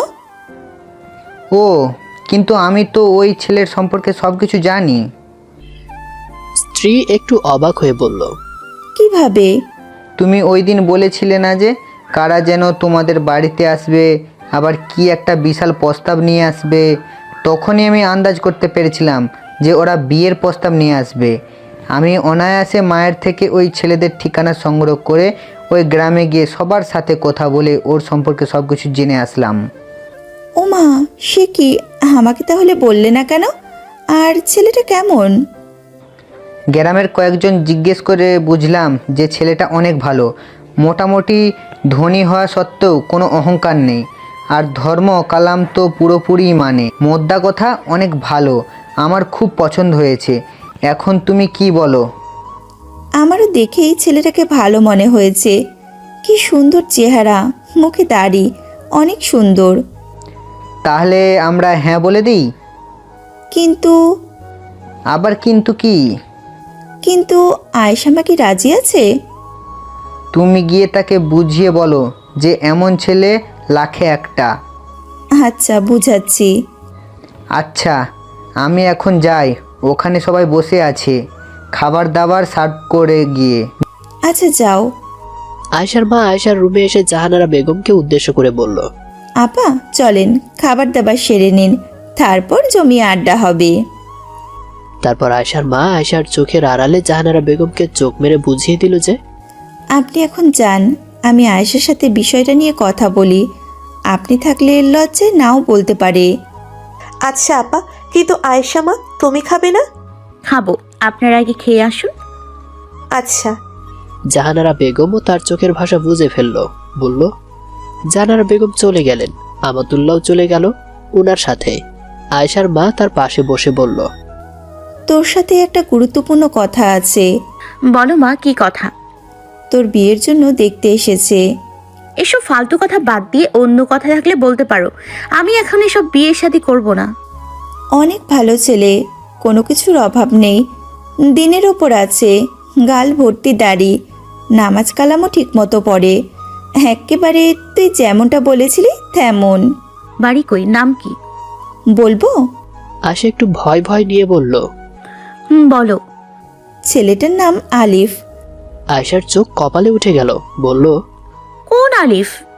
আজকে এসছে যে সে? বলবো না? আয়শা মাকে জড়িয়ে ধরে বলল, বলো না মা, প্লিজ প্লিজ। বলে কি লাভ? তুই তো বিয়েই করতে নারাজ। সেটা বিবেচনা করা যাবে, এখন বলো কোন আলিফ? আজকে যারা এসেছে তারাই তোর বিয়ের প্রস্তাব এনেছে, আর তোরই সেই বন্ধু আলিফ। সত্যি? সত্যি। আয়শা লজ্জায় মাকে জড়িয়ে ধরা থেকে ছেড়ে দিল। মা বলল, থাক, আর লজ্জা পেতে হবে না, আমি বুঝেছি। তাহলে আমি তাদেরকে বলি যে তুই রাজি? আয়শার মুখে কোনো কথা নেই, তবুও মা তার রাজি হওয়ার বিষয়টি বুঝে নিলেন। কারণ চুপ থাকা সম্মতির লক্ষণ। খাবার দাবার সব শেষ করে তারপরে সবাই একসাথে বসলো। আয়েশার বাবা আব্দুর রহমানকে আর জাহানারা বেগমকে উদ্দেশ্য করে বললেন যে, জি, মেয়ে আমার রাজি হয়েছে, এখন আপনারা কি বলেন? ও, তলে তলে তাহলে সব ঠিক হয়ে গেছে, আমাকে কিছু না জানিয়ে? আয়েশার বাবা হাসতে হাসতে বললেন, জি, সবাই তো জাহানারা বেগম সাহেবের অবদান। জি, আমার একার দ্বারা তো আর সব হয়নি, আপনি আর আপার সঙ্গ দেওয়াতেই তো হলো। আলিফ আর জিসান অবাক হয়ে তাদের কথাবার্তাগুলো শুনতে লাগলো, আর একে অপরের দিকে তাকিয়ে প্রশ্ন করলো, কিরে, আমরা কিছুই জানি না আর তারা ভেতরে ভেতরে সব ঠিক করে ফেললো, এটা কি? তখনই আলিফ দৌড়ে গেল সবার সামনে, বলল, অনুমতি দিলে আমি কিছু বলতে চাই। জি বাবা, বলো। আমি ওনাকে দেখতে আর ওনার সাথে কথা বলতে চাই। তা তো অবশ্যই বাবা, বিবাহের আগে অবশ্যই মেয়ে দেখা এবং কথা বলা যাবে। আচ্ছা, আমি ব্যবস্থা করছি। এটা বলে উনি ভেতরে চলে গেলেন। তখন আমাতুল্লাহ বলল, ভাইয়া প্লিজ উল্টাপাল্টা কিছু বলে বিয়েটা ভাঙিস না, মেয়েটা অনেক ভালো, খুব সুন্দরও। হ্যাঁ বাবা, আমাতুল্লাহর কথা একদম ঠিক। ভালো কি খারাপ ওর সাথে কথা বললেই সব বোঝা যাবে। তখন আয়েশার বাবা ভেতরে সব ঠিক করে এসে বলল, বাবা, এবার আসতে পারো, আমার মা তৈরি আছে কথা বলতে। জি আঙ্কেল, আসছি। দুজনে একসাথে যাচ্ছে। আয়েশার রুমের সামনে এসে আয়েশার বাবা বলল, যাও বাবা, কথা বলে এসো, আমার আম্মু ভিতরেই আছে। জি আঙ্কেল। আয়েশার বাবা চলে গেলেন। আলিফ দরজার সামনে দাঁড়িয়ে আছে। আলিফ আর আয়েশার বাবার কথা ভেতর থেকে আয়েশা শুনে ভয়ে আর লজ্জায় যেন কাঁচুমাচু করছে। মাথায় ওড়না দিয়ে বসে আছে আয়েশা। আলিফ বাহির থেকে বলল, আসসালামু আলাইকুম, আমি কি আসবো? আয়েশা ক্ষীণ আওয়াজে বলল, ওয়ালাইকুম আসসালাম, জি আসুন। আলিফ রুমে ঢুকলো। আয়েশা বসে আছে, কিন্তু সে আলিফকে দেখে দাঁড়িয়ে গেল। আর তখন আলিফ জানে না যে এটা আয়েশা দাঁড়িয়ে আছে তার সামনে। আয়েশার ঘোমটার কারণে চেহারাটা পুরোপুরি দেখা যাচ্ছিল না। আপনার সাথে আমার কিছু কথা ছিল। জি বলুন, শুনছি। আমি আসলে আপনাকে চিনি চিনি বলে মনে হচ্ছে, আপনার গলাটা এর আগেও যেন কোথাও শুনেছি। হয়তো বা শুনেও থাকতে পারেন। জি হয়তোবা। আচ্ছা, আপনি পূর্বে কখনো কাউকে ভালোবেসেছেন? জি না, তবে বর্তমানে বাসি। আর আপনি? জি আমিও, কিন্তু তাকে বলিওনি, প্রকাশও করিনি, আবার বুঝতেও দিইনি, কারণ ইসলামে যেহেতু প্রেম জায়েজ নেই তাই। তবে ইচ্ছে আছে একেবারে বিয়ে করে নেওয়ার। ও ভালো, তার নামটা জানতে পারি ওনার? আয়েশা। আয়েশা বিস্ময়ের সহিত বলল, একই ক্লাসে পড়ে নাকি? জি, কিন্তু আপনি কিভাবে জানলেন? আয়েশা এবার ঘোমটাটা সরিয়ে বলল, কারণ আমি সেই মেয়ে আয়েশা। আলিফ তার চোখগুলো তুলে চেহারাটা দেখে ভাবতেই পারেনি যে আয়েশা দেখতে এত সুন্দর হবে। সে আয়েশার চাঁদ মাখা মুখের দিকে তাকিয়ে আছে। প্রায় 1 মিনিট ধরে তাকিয়ে থাকার পর আয়েশা বলল, এত কি দেখছেন? আমার বুঝি লজ্জা করে না? হুঁশ ফিরিয়ে বলল, মাশাআল্লাহ। ও সরি সরি, আসলে বুঝতে পারিনি। আবার সে চোখ নিচে নামিয়ে ফেলল। আচ্ছা, আমি তো আপনাকে ভালোবাসতাম, কিন্তু আপনি কাকে ভালোবাসতেন? কেন, আপনি জানেন না? কিছুটা। তাহলে আজকে পুরোটাই জানুন। আপনাকে। এবার আয়েশাও লজ্জা পেল। দুজনের কেউই আর কোনো কথা বলতে পারছে না লজ্জায়। দুজনেই নিচের দিকে তাকিয়ে আছে। একটু পর আলিফ আবার বলল, তাহলে আপনি আমাকে বলেননি কেন? আপনি যে কারণে বলেননি ওই একই কারণে আমিও বলিনি।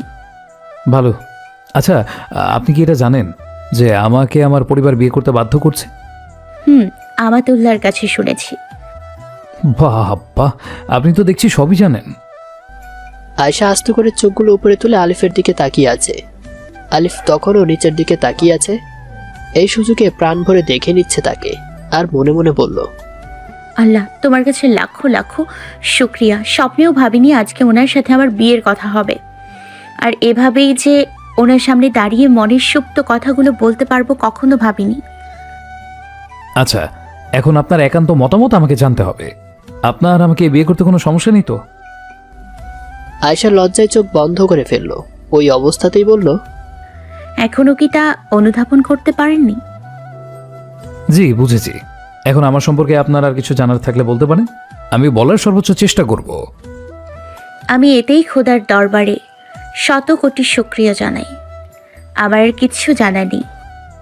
আচ্ছা, আমি তাহলে আসি। আলিফের মুখে আসি শব্দটা শুনতেই আয়শার চেহারায় বিষণ্ণতার ছাপ ফুটে উঠল। একটু মন খারাপ করে বলল, চলে যাবেন? আর একটু থাকুন না। না, এইভাবে অবিবাহিত নারী পুরুষের এক রুমে থাকা ঠিক না। যে কোনো মুহূর্তে শয়তান ওয়াসওয়াসা দিতে পারে। তাছাড়া বাইরে সবাই অপেক্ষা করছে, তাদের মনেও একটা নেগেটিভ কনসেপ্ট তৈরি হতে পারে। হয়েছে হয়েছে, আর যুক্তি দিতে হবে না। রাগ করলেন নাকি? করলেও বা কি, তাতে তো আর কারোর কিছু যায় আসে না। এতদিন হয়তো কারো কিছু যায় আসতো না, কিন্তু এখন থেকে যাবেও, আসবেও। থাক, হয়েছে। আচ্ছা, আসি। একটা কথা বলার ছিল, অনুমতি দিলে বলবো। অনুমতি চাওয়ার কি আছে, বলে ফেলুন।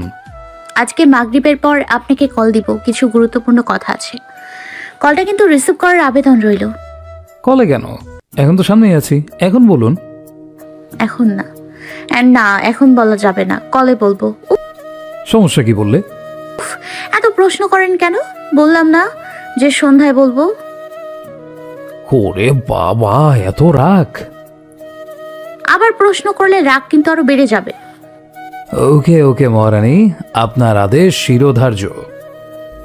মহারানী বলাতে আয়শা কিঞ্চিত লজ্জা পেল। লজ্জা মাখা মুখে বলল, কল ধরতে যেন দেরি না হয়।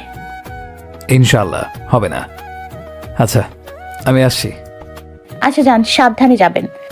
আর শুনেছি আপনি নাকি বাইক নিয়ে এসছেন, তাই সাবধানে বাইক চালাবেন। ইনশাল্লাহ তাই হবে। আচ্ছা, আসসালামু আলাইকুম। ওয়ালাইকুম আসসালাম রহমতুল্লাহি ওয়া বারাকাতুহু। আল্লাহ হাফেজ। আল্লাহ হাফেজ। রুমের বাইরে আসতেই দেখে তার বোন দেয়ালের সাথে কান লাগিয়ে দাঁড়িয়ে। আলিফকে দেখে দৌড়ে মায়ের কাছে চলে গেল। অচেনা পরিবেশ, তাই সবার সামনে কোনো প্রকার বিরূপ আচরণ করল না। আমাতুল্লাহর সাথে সবার সামনে আসলে মা আবেগের বশবর্তী হয়ে বলল, কি রে বাবা, পছন্দ হয়েছে? আলিফ লজ্জায় কোনো কথা বলল না, তবে মনে মনে মাকে প্রশ্ন করল। প্রশ্নটা এখানে না করলে হতো না? আব্দুর রহমান জাহানারা বেগমের হাতে হালকা একটা চিমটি কেটে আস্তে আস্তে বলল, কি করছো তুমি এখানে? কেন তাকে এই প্রশ্ন করছো?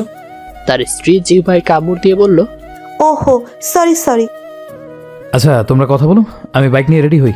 ওকে বাবা, যাও। আচ্ছা আঙ্কেল, আসি তবে। জি বাবা, সাবধানে যেও। ঠিক আছে আঙ্কেল। ওনার সাথে মুসহাবা করে সালাম দিয়ে কুশল বিনিময় করে আয়েশার আম্মুকে সালাম দিয়ে সবার থেকে বিদায় নিয়ে মেহেদি আর আলিফ বাইকের কাছে চলে গেল। আচ্ছা, তাহলে বিয়ের 3 তারিখটা আমরা এখনই ঠিক করে নিই আর কি? এখনই?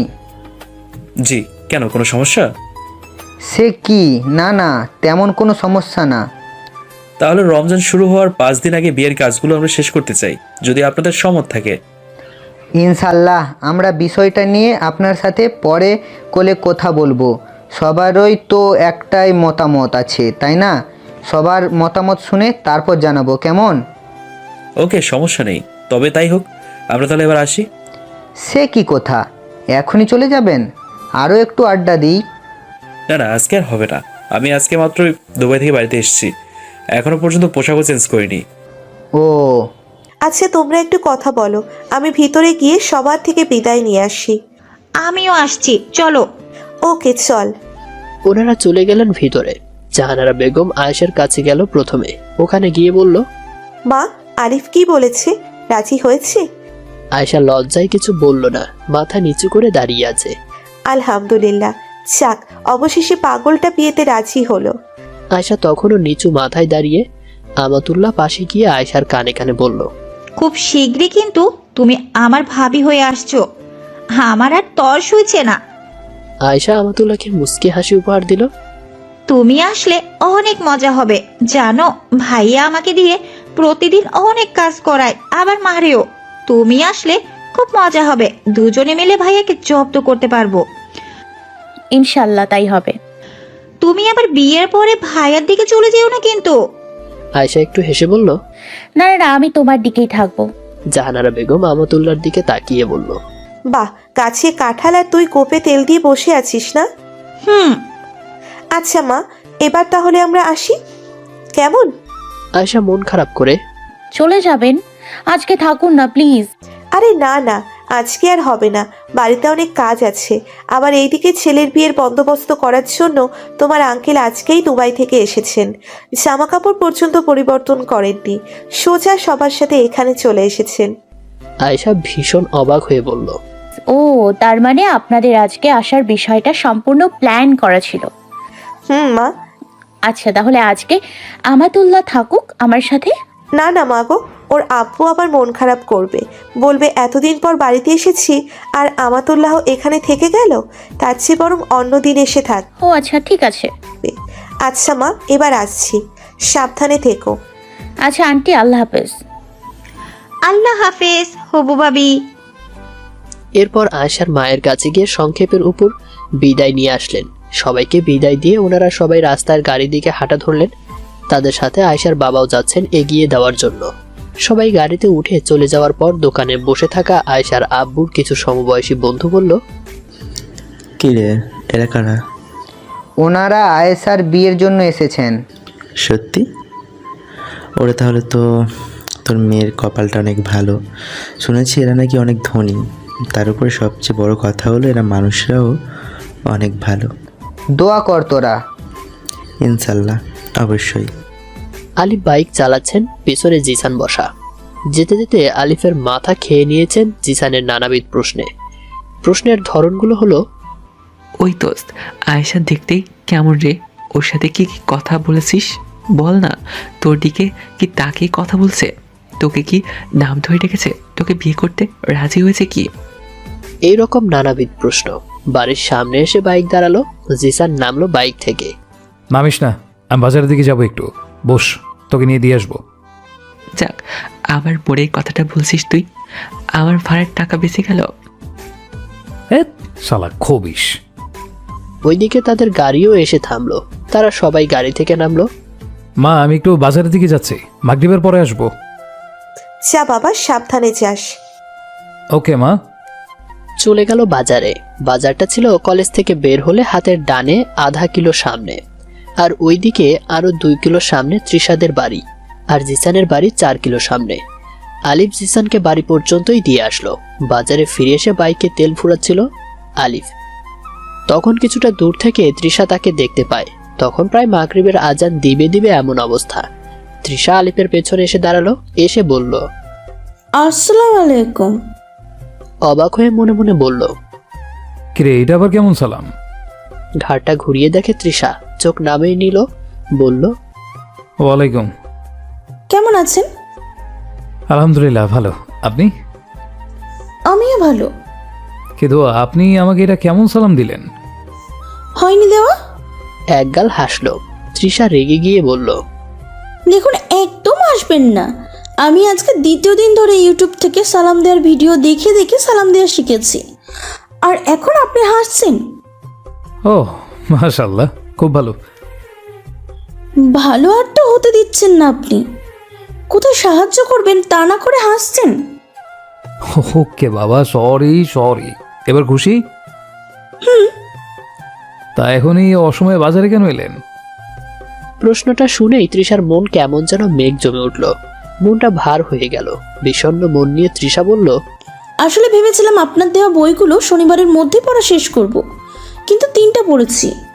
অন্ধকার থেকে আলোতে এই বইটার বাকি 2য় খণ্ড PDF পাচ্ছি না, তাই বাজারে আসলাম লাইব্রেরি থেকে কিনে নেওয়ার জন্য। ও মাশাআল্লাহ, অনেক ভালো। তা কি কিনেছেন? এখানে তো লাইব্রেরিতে যাইনি। ও তাহলে কিনে ফেলুন। জি, কিন্তু আপনি কেন অসময়ে বাজারে? জিসানকে বাড়িতে দিয়ে এসেছিলাম, এখন বাইকে তেল ভরলাম, আবার আমারও লাইব্রেরিতে কিছু কাজ আছে। ও ভালো তো, তাহলে চলুন না একসাথে কথা বলতে বলতে যাই। আলিফ একটু ভয়ে ভয়ে বলল, জি। আরে ভয় পাবেন না, আমার দূরত্ব বজায় রেখেই হাঁটবো, কেউ খারাপ কিছু ভাবতে পারবে না। ও জি, আর তাছাড়া বইগুলো কিনতেও আপনি আমাকে সাহায্য করতে পারবেন। চলুন না প্লিজ। ওকে ওকে চলুন। ধন্যবাদ। আচ্ছা চলুন। জি চলুন। দাঁড়ান 1 মিনিট, আপনার বাইক? ওখানেই থাকুক, সমস্যা নেই। কিন্তু কেউ যদি নিয়ে যায়? ইনশাল্লাহ নিবে না, লক করা আছে। আচ্ছা তাহলে চলুন এবার। দুজনেই হেঁটে হেঁটে লাইব্রেরির দিকে অগ্রসর হচ্ছিল। তখন হঠাৎ করেই তৃষা বলল, যদি কিছু মনে না করেন একটা প্রশ্ন করি। জি করুন।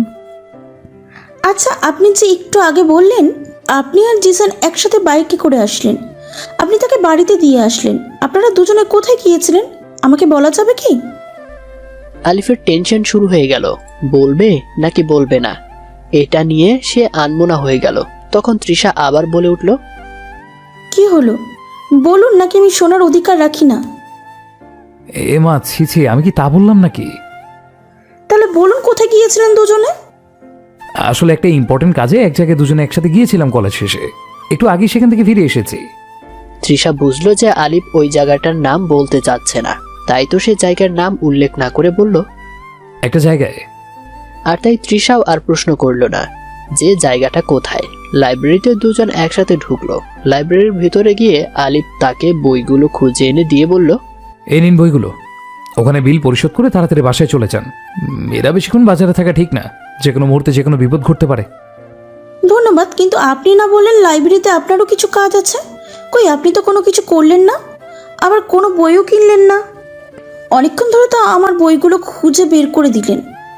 সমস্যা নেই, মাগরিবের আজান দিতে আরও 3-4 মিনিট আছে, নামাজ পড়ে আবার লাইব্রেরিতে এসে কাজটা সেরে নিতে পারবো, ও নিয়ে আপনি ভাববেন না। আচ্ছা এখন চলুন, আপনাকে গাড়িতে তুলে দিই।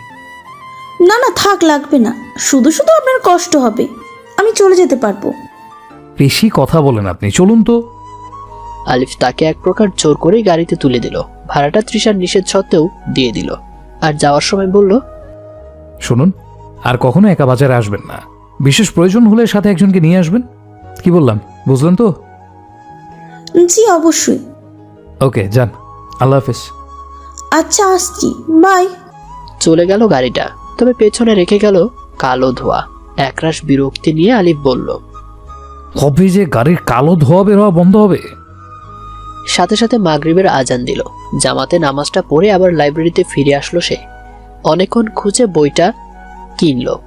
হে আমার মেয়ে, তানভীর সাহেবের লেখা, হ্যাপি থেকে আমাতুল্লাহ। 2টা বই সে তৃষার জন্য কিনেছে তার পুরস্কার হিসেবে দেওয়ার জন্য।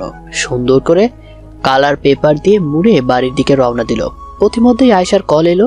কলটা রিসিভ করে বলল, আমি এখন বাইকে আছি, এখন রাখুন, পরে আমি সময় করে আপনাকে কল করব, কেমন? আচ্ছা সাবধানে যান, আল্লাহ হাফেজ। তৃষা বাড়িতে পৌঁছাতেই তার বড় ভাইয়া সামনে পড়ে গেল। কিরে এই অসময়ে কোথায় গিয়েছিলি? তৃষা ভয়ে ভয়ে বলল, বাজারে গিয়েছিলাম কিছু বই কেনার জন্য। কথাগুলো বলতে বলতে তৃষার গলায় চিকন ঘাম দেওয়া শুরু করলো। কিরে তুই ঘামছিস কেন? দেখি তো কি বই কিনলি? তৃষা ভয়ে ভয়ে বইগুলো তার হাতে দিল। ভাইয়া বইগুলো হাতে নিয়ে যেই না উপরের মোড়ানো কাগজগুলো খুলেছিল, তখনই তার মোবাইলে কল আসে। আচ্ছা এই নে বইগুলো, পড়ে দেখবো। আমার কল এসেছে, কথা বলে নি আগে। তৃষা একটা দীর্ঘশ্বাস ফেলল। যাক বাবা, এইবারের জন্য বেঁচে গেলাম। তাড়াতাড়ি রুমে গিয়ে বইগুলো লুকিয়ে ফেলে আর বইগুলোর পরিবর্তনে 2টা উপন্যাসের বই শো করে রাখে, যাতে করে ভাইয়া আবার বইগুলো দেখতে আসলে এইগুলো দেখাতে পারে ওই ইসলামিক বইগুলোর পরিবর্তে। বাড়িতে পৌঁছে বাবা মায়ের সাথে দেখা করে রুমে চলে গেল আলিফ। একটু পরে তার বাবা এসে বলল, বাবা এসার পরে সাথে যাস, তোর সাথে কিছু পার্সোনাল কথা বলার আছে। জি বাবা অবশ্যই। মসজিদ থেকে এশার নামাজ পড়ে এসে ছাদে চলে গেল। দাঁড়িয়ে দাঁড়িয়ে চাঁদ দেখছে সে। একটু পরেই বাবা এলো। জি বাবা বলো, কি পার্সোনাল কথা? আজকে আয়েশা আমাকে পছন্দ হয়েছে। মুখে কোনো কথা নাই তার। আমার সাথেও কি লজ্জা করবি নাকি? তাহলে বলবি কার কাছে? জি বাবা, আর তাছাড়া আমি তাকে আগে থেকেই চিনতাম, তবে কখনো চেহারা দেখিনি তার। অনেক ভালো মেয়ে, আমার সাথেই পড়ে। আমাকে আর বিস্তারিত বলতে হবে না, আমি সবই জানি। ও তা কি কি কথা হলো রুমে? বাবা বাদ দাও না এসব। আচ্ছা বাদ দিলাম, তা ওনারা তো কল করেছে। ও কি বললো? বললো যে আমরা যা বলেছি তাই হবে, অর্থাৎ আমরা যেদিন বলেছি ওই দিনই বিয়ে হতে সবাই একমত হয়েছে। ভালো। জানিস তোর মা কি খুশি হবে যদি জানতে পারে যে তোর মেয়ে পছন্দ হয়েছে, তুই বিয়ে করতে রাজি আছিস। মায়ের কারণেই তো আমি রাজি হলাম, তা না হলে কি আর হতাম? ভালো, শুধু তোর মাই না, আমরা সবাই অনেক খুশি, খুব ধুমধাম করে বিয়ে হবে। আচ্ছা তুই কি কাউকে ভালোবাসিস নাকি? না বাবা, কি বলছো এসব তুমি বাবা? ও খুব ভালো, এতদিন রাজি হচ্ছিলে না যে, তাই ভাবলাম হয়তো তলে তলে তোর কারোর সাথে অ্যাফেয়ার্স আছে। তুমি নিজের ছেলেকেও বিশ্বাস করো না বাবা? অবশ্যই করি, আমি জাস্ট ফান করছি। ও খাবার খাবি না বাবা? ওখানে যা খেলাম আর তো মনে হয় না খাওয়া লাগবে। একদম, আমারও মন চাইছে না খেতে, কিন্তু তোর মা তো খাইয়েই ছাড়বে, না খেলে তো তোর আর আমার দুজনের কপালেই শনি আছে। বড্ড হাতে রেখে বলেছে বাবা। আচ্ছা চল কয়েক লোকমা খেয়ে আসি। চলো বাবা। দুজনে একসাথে চলে গেল খাবার খেতে। খাবার খেতে বসলে আমাতুল্লাহ বলল, কিরে ভাইয়া, আজকের চমকটা কেমন ছিল? হেব্বি ছিল। বুঝতে হবে না, ওই দিন যদি আমি মাকে না দেখিয়ে আয়েশা আপ্পেকে ঘরে না নিয়ে আসতাম, তাহলে আজকে চমকটা হেব্বি না হয়ে তেতো হতো। ভালো করেছিস, এখন কথা না বলে সুন্দর করে খাবার খেয়ে রুমে যা। তা বাবা, ওনারা তো রমজানের 5 দিন আগে বিয়ের আয়োজন করতে রাজি হয়েছে। রমজান আসতে আরো 12 দিন বাকি, তার মানে আমাদের হাতে আছে আর মাত্র 7 দিন। এই 7 দিনে অনেক কাজ করতে হবে, সবাইকে দাওয়াত দিতে হবে, বিয়ের কার্ড বানাতে হবে, ইত্যাদি ইত্যাদি। তাই তো দেখছি। তোর যাকে যাকে দাওয়াত দেওয়ার আছে দিয়ে দিস, আমি আত্মীয় স্বজন যারা আছে সবাইকে দাওয়াত দিয়ে দিব, কেমন? আচ্ছা মা। খাবার শেষ করে যে যার রুমে চলে গেল। আলিফ মাত্র খাটে শুইল, তখনই আয়েশার কথা মনে পড়ল। এই রে, মেয়েটাকে তো আর কলই দেওয়া হয়নি, এবার কি হবে? হয়তো অপেক্ষা করছে কলের জন্য। কি বোকার মতো কাজ টেনে করলাম আমি। সাথে সাথে কল দিল আয়েশাকে। কলটা রিং হতে না হতেই আয়েশা কলটা রিসিভ করে ফেললো।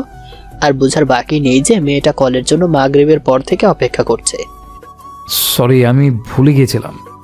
শুধু সরিতে কোনো কাজ হবে না, আপনাকে কঠিন শাস্তি দিতে হবে। ওরে বাবা, তা কি শাস্তি শুনি? আয়েশা একটু ভেবে বলল, শনিবারে কলেজে বাইক নিয়ে আসতে হবে। হো মা, কেন? ঘুরতে নিয়ে যেতে হবে, এটাই হলো আপনার শাস্তি। এত বড় শাস্তি? এটা তো হালকা, আবার কথা বললে শাস্তি কিন্তু আরো বেড়ে যাবে। আলিফ মনে মনে ভাবছে, বাবা, এ তো দেখছি পুরো আমার মতোই, কথা না শুনলে শাস্তির মাত্রা বাড়িয়ে দিবে বলছে। ওকে ওকে ওকে, তাই হবে। তা কোথায় যাবেন? এখন বলবো না, কালকে দেখা হলে বলবো। ওকে ঠিক আছে। আচ্ছা এখন ঘুমান, 10টা বেজে গেছে, আমি 10টার বেশি সজাগ থাকি না। ওকে যাচ্ছি, ভালো থাকবেন, আল্লাহ হাফেজ। আল্লাহ হাফেজ। ঘুমিয়ে পড়লো দুজনেই। তবে আলিফ তার নিয়ম অনুযায়ী রাতে তাহাজ্জুদের নামাজ পড়লো, যেহেতু কালকে শুক্রবার। এইদিকে তৃষা আজকেও ঘুমালো না, তার লক্ষ্য একটাই, আজকে রাতের মধ্যে একটা বই শেষ করতেই হবে। আগামীকাল রাতে আরেকটা শেষ করবে। শনিবারে কলেজে গিয়ে আব্দুল্লাহকে বলতে পারবে যে আমার পড়া শেষ, এবার আমাকে পুরস্কার দিন। শুক্রবার সকালে যে যার মতো দিনপাত করে গেল।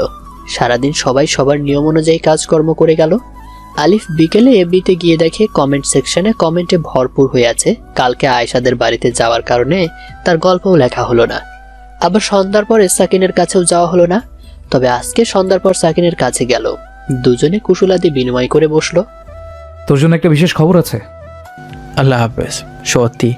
তা বলতো। কালকে মেয়ে দেখে এসেছি, পছন্দ হয়েছে।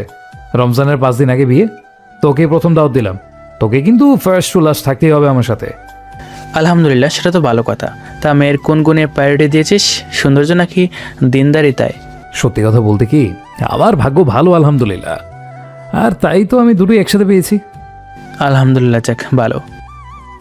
ভালো। এরপর কিছুক্ষণ দিনের আলোচনা করে আলিফ চলে গেল বাড়িতে। এদিকে আয়েশার আর ভালো লাগছে না।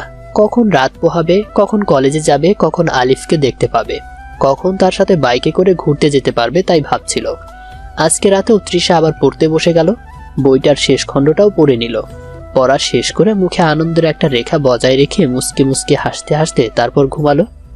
সকালে নামাজ শেষ করে এসে যথা নিয়মে একটু পড়ালেখা করে হালকা নাস্তা পানি খেয়ে কলেজের জন্য বের হয়ে গেল আয়শা এবং আলিফ। তৃষাও বের হলো। আলিফ আজকেও বাইক নিয়ে নিল, যেহেতু তার প্রিয়সীকে নিয়ে ঘুরতে যেতে হবে। সাথে তৃষার জন্য পুরস্কার স্বরূপ কেনা বই দুইটাও খুব সুন্দর কালার পেপারে নিয়ে মুড়িয়ে নিল। আলিফ আসলে তখন পর্যন্ত জানতো না যে বিয়ের আগে এইভাবে ঘুরতে যাওয়া, কলে কথা বলা, দেখা করা ইত্যাদি এগুলো জায়েজ নাই। তাই মনের অজান্তে সে আয়েশার সাথে বাইকে করে ঘোরার সিদ্ধান্ত নিল। বাইক আজকে আর গুপ্ত জায়গায় রাখলো না, সরাসরিই রাখলো, কারণ এখন আর কোনো সমস্যা নাই। বাইক রেখে ক্লাসে চলে গেল। গিয়ে দেখে ক্লাসে তৃষা আছে, কিন্তু আয়েশা এখনো আসেনি। এদিক সেদিক খুঁজতে লাগলো। হঠাৎ আয়েশাও এলো। ওর ব্যাকুল মনটা যেন একটু শান্তির আভাস পেল আয়েশাকে দেখে। ক্লাস শেষে আলিফ আয়েশাকে লাইব্রেরিতে যাওয়ার জন্য বলেছিল, কিন্তু আয়েশা তার এক বান্ধবীর সাথে ছুটির পর আব্দুল্লাহর সাথে তার বিয়ে ঠিক হয়েছে এইটা নিয়ে গল্প করছিল। এদিকে আলিফ লাইব্রেরিতে সেই একই উপন্যাসের বইটা নিয়ে বসে আছে। হঠাৎ তৃষা এলো, আলিফের সামনেই বসলো। কেমন আছেন? আলহামদুলিল্লাহ ভালো। আপনি? আপনি যেভাবে আছেন সেভাবে আমিও। তো বলুন কিভাবে? তৃষা থতমত খেয়ে বলল, আলহামদুলিল্লাহ। একগাল হাসলো। এরই মধ্যে আয়েশা চলে এলো। ভেতরে না গিয়ে দরজায় দাঁড়িয়ে সব দেখছে আর মন ভার করছে। হাসছেন কেন? বলা হয়নি বুঝি? আচ্ছা আমার সাথে বলুন। আল আল হামদু হামদু লিল্লাহ। লিল্লাহ। এবার একসাথে বলুন আলহামদুলিল্লাহ। আলহামদুলিল্লাহ। সমস্যা নেই, আস্তে আস্তে সব কিছু ঠিক হয়ে যাবে। আপনি সাহায্য করলে আর কি। অবশ্যই সাহায্য করব। তা বইগুলো কি পুরোপুরি পড়া হয়েছে? তৃষা লাজুক গলায় বলল, জি হয়েছে। তাহলে তো আপনার পুরস্কার দেওয়া লাগে। দেব পুরস্কার? আপনার ব্যক্তিগত ইচ্ছা। ব্যাগ থেকে রঙিন কাগজে মোড়ানো বইটা তৃষাকে দিল। আয়েশা দেখে তো আর সহ্য করতে পারছিল না। রাগে মাথার চুলগুলো যেন ছিঁড়ে ফেলতে ইচ্ছে হচ্ছে তার। ধন্যবাদ, কিন্তু কি এগুলো? সেটা না হয় বাড়িতে গিয়ে খুলে দেখবেন, তবে কেউ যাতে না দেখে। তৃষার লজ্জা পেয়ে বলল, আচ্ছা আমি আসি তাহলে। জি আসতে পারেন। Okay bye. আল্লাহ হাফিজ। তৃষাকে দাঁড়াতে দেখে আয়েশা দরজা থেকে সরে লুকিয়ে গেল। তৃষা চলে যাওয়ার সাথে সাথে আয়েশা ফেরত হয়ে আব্দুল্লাহর সামনে বসলো। রাগে সালামও দিল না আজকে। আসসালামু আলাইকুম ওয়া রাহমাতুল্লাহি ওয়া বারাকাতুহু। লাগবে না আপনার সালাম। ও মা, কেন? আমি আবার কি করলাম মহারানী? এত ঢং করে আমাকে মহারানী বলে ডাকার দরকার নেই, অন্য কাউকে ডাকেন। কথাগুলো বলেই আয়েশার চোখ দিয়ে অশ্রু পড়া শুরু করলো। সে কি, আপনি কাঁদছেন কেন? হয়েছেটা কি সেটা বলুন। আয়েশা কেঁদেই যাচ্ছে। এবার আলিফ সহ্য করতে না পেরে আয়েশার পাশের চেয়ারে এসে বসলো। মাথায় হাত বুলিয়ে দিয়ে বলল, আমাকে কি বলা যায় না? আয়েশা মাথা নেড়ে বুঝিয়ে দিল যে, হ্যাঁ। তাহলে বলুন কেন কাঁদছেন? আপনার সাথে তৃষার কি সম্পর্ক? তৃষা? আরে আমার আবার তার সাথে কিসের সম্পর্ক হবে? এমনি ক্লাসমেট এতটুকুই, সেটা তো আপনি জানেনই। না, অন্য কোনো সম্পর্ক আছে আমি জানি। আমি সত্যি বলছি, ওর সাথে আমার কোনো সম্পর্ক নেই, রিয়েলি। তাহলে আপনি তাকে কি গিফট দিয়েছিলেন? ও, তার মানে আসল কাহিনী এইটা? আলিফ একগাল হেসে বলল, শুনুন, তৃষার সাথে আমার কোনো সম্পর্ক নেই। তৃষা কিছুদিন আগে আমার কাছ থেকে কিছু ইসলামিক বইয়ের নাম নিয়েছিল ইসলাম সম্পর্কে জানার জন্য, আর আমি তো আপনাকে বিষয়টা আরো একবার বলেছিলাম।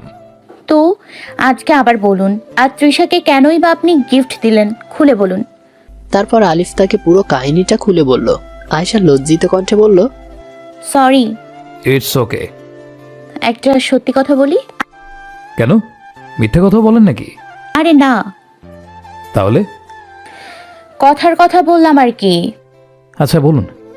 এখন না, বাইকে করে যাওয়ার সময় বলবো। আপনার যা ইচ্ছা মহারানী। আচ্ছা এখন তবে চলুন। ওকে চলুন। দুজনেই একসাথে বের হয়ে গেল।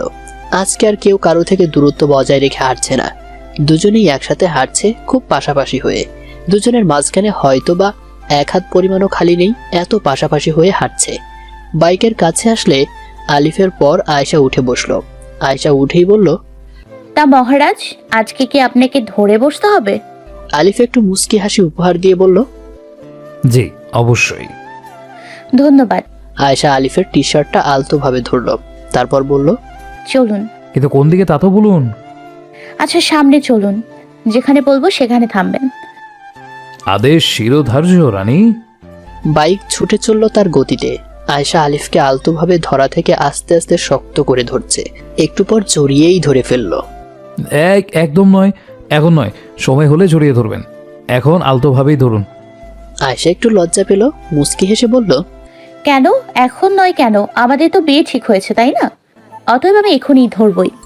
এটা বলেই সে আবার তাকে জড়িয়ে ধরল, তবে এবার আগের থেকে একটু বেশ শক্ত করে জড়িয়ে ধরল। আলিফ মনে মনে ভাবছে, না না, এখনো বিয়ে হয়নি, অথচ এইভাবে কথা বলা, দেখা করা, বাইকে ঘোরাঘুরি করা, জড়িয়ে ধরা, এগুলো কি জায়েজ আছে ইসলামে? আমার কেমন যেন নাজায়েজ বলে মনে হচ্ছে। কাজটা কি ঠিক হচ্ছে? না না, আজকে এই বিষয়টা নিয়ে সাকিনের সাথে কথা বলতে হবে। কি মহারাজ, এত কি ভাবছেন? কই তেমন কিছু না। উফ, আস্তে জড়িয়ে ধরুন না, এমনভাবে জড়িয়ে ধরলে যেন পেটের সব বের হয়ে যাবে। যাক, তাতে কি? তাতে কি মানে? পরে তো বিয়ের আগে বিধবা হয়ে যাবেন। আয়েশা বুঝে গেল যে আলিফ পরোক্ষভাবে মরে যাওয়ার কথা বলছে।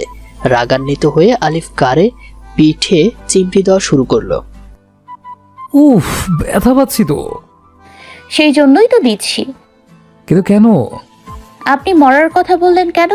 আর যদি কোনো দিন মরার কথা বলেন তো আপনাকে আমি... তো কি? আয়েশা কথা বলছে না, আবার জিজ্ঞেস করলো, তো কি বলুন। আয়েশা তবুও কথা বলছে না। আয়েশার কোনো কথার সারা শব্দ না পেয়ে আব্দুল্লাহ বাইক দাঁড় করালো। ঘাড় ঘুরিয়ে দেখে পাগলিটা কাঁদছে। ওমা, এখানে কাদার কি আছে? সত্যিকার অর্থে ভালোবাসলে বুঝতেন। ও তাই বুঝি। আচ্ছা ঠিক আছে, আর কোনোদিন মরার কথা বলবো না, খুশি? মনে থাকে জানো। ওকে বাবা, থাকবে। এবার কান্না বন্ধ করুন তো। আয়েশার চোখের পানি মুছে দিল আর বলল, আমার সবচেয়ে খারাপ লাগে কেউ আমার সামনে কান্না করলে। কাজেই একটা বিষয় মাথায় রাখবেন, আর কোনোদিন আমার সামনে কান্না করবেন না, কেমন? আচ্ছা। এবার বলুন, ওই সময় লাইব্রেরিতে কি বলতে চেয়েছিলেন?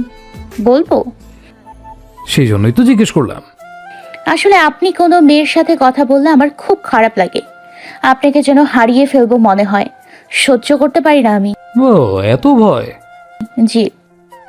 ভালো, চিন্তা করবেন না, ইনশাল্লাহ আপনাকে ছেড়ে কোথাও যাব না।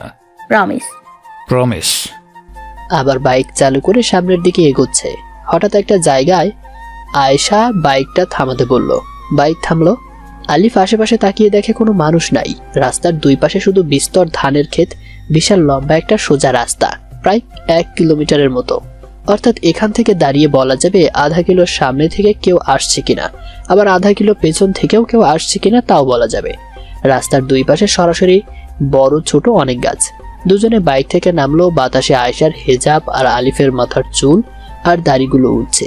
ধান গাছগুলো বাতাসে একে অপরকে যেন মাথা দিয়ে ধাক্কা দিচ্ছে। আলিফের দৃশ্যটা খুব ভালো লাগলো। সে এই দিকে সেই দিকে তাকিয়ে প্রকৃতির এই সুপ্ত দৃশ্যটা অবলোকন করছে। সুপ্ত বললাম এই জন্যই কারণ আমাদের অনেকেই এরকম প্রাকৃতিক দৃশ্যের মর্ম বোঝার চেষ্টা করি না, ভাবি এটা আর কেমন দৃশ্য, এটা দেখারই বা কি আছে। কিন্তু প্রকৃতির এই দৃশ্য সকলে উপলব্ধি করতে পারে না, এই জন্য এটার মর্মার্থটা সকালের কাছে অজানাই থাকে। সবাই ভাবে রাঙামাটির ঝর্ণা আর বিচিত্র দৃশ্য আর বান্তবরণের পাহাড় ছাড়া তো প্রাকৃতিক দৃশ্য নাকি দেখাই যায় না।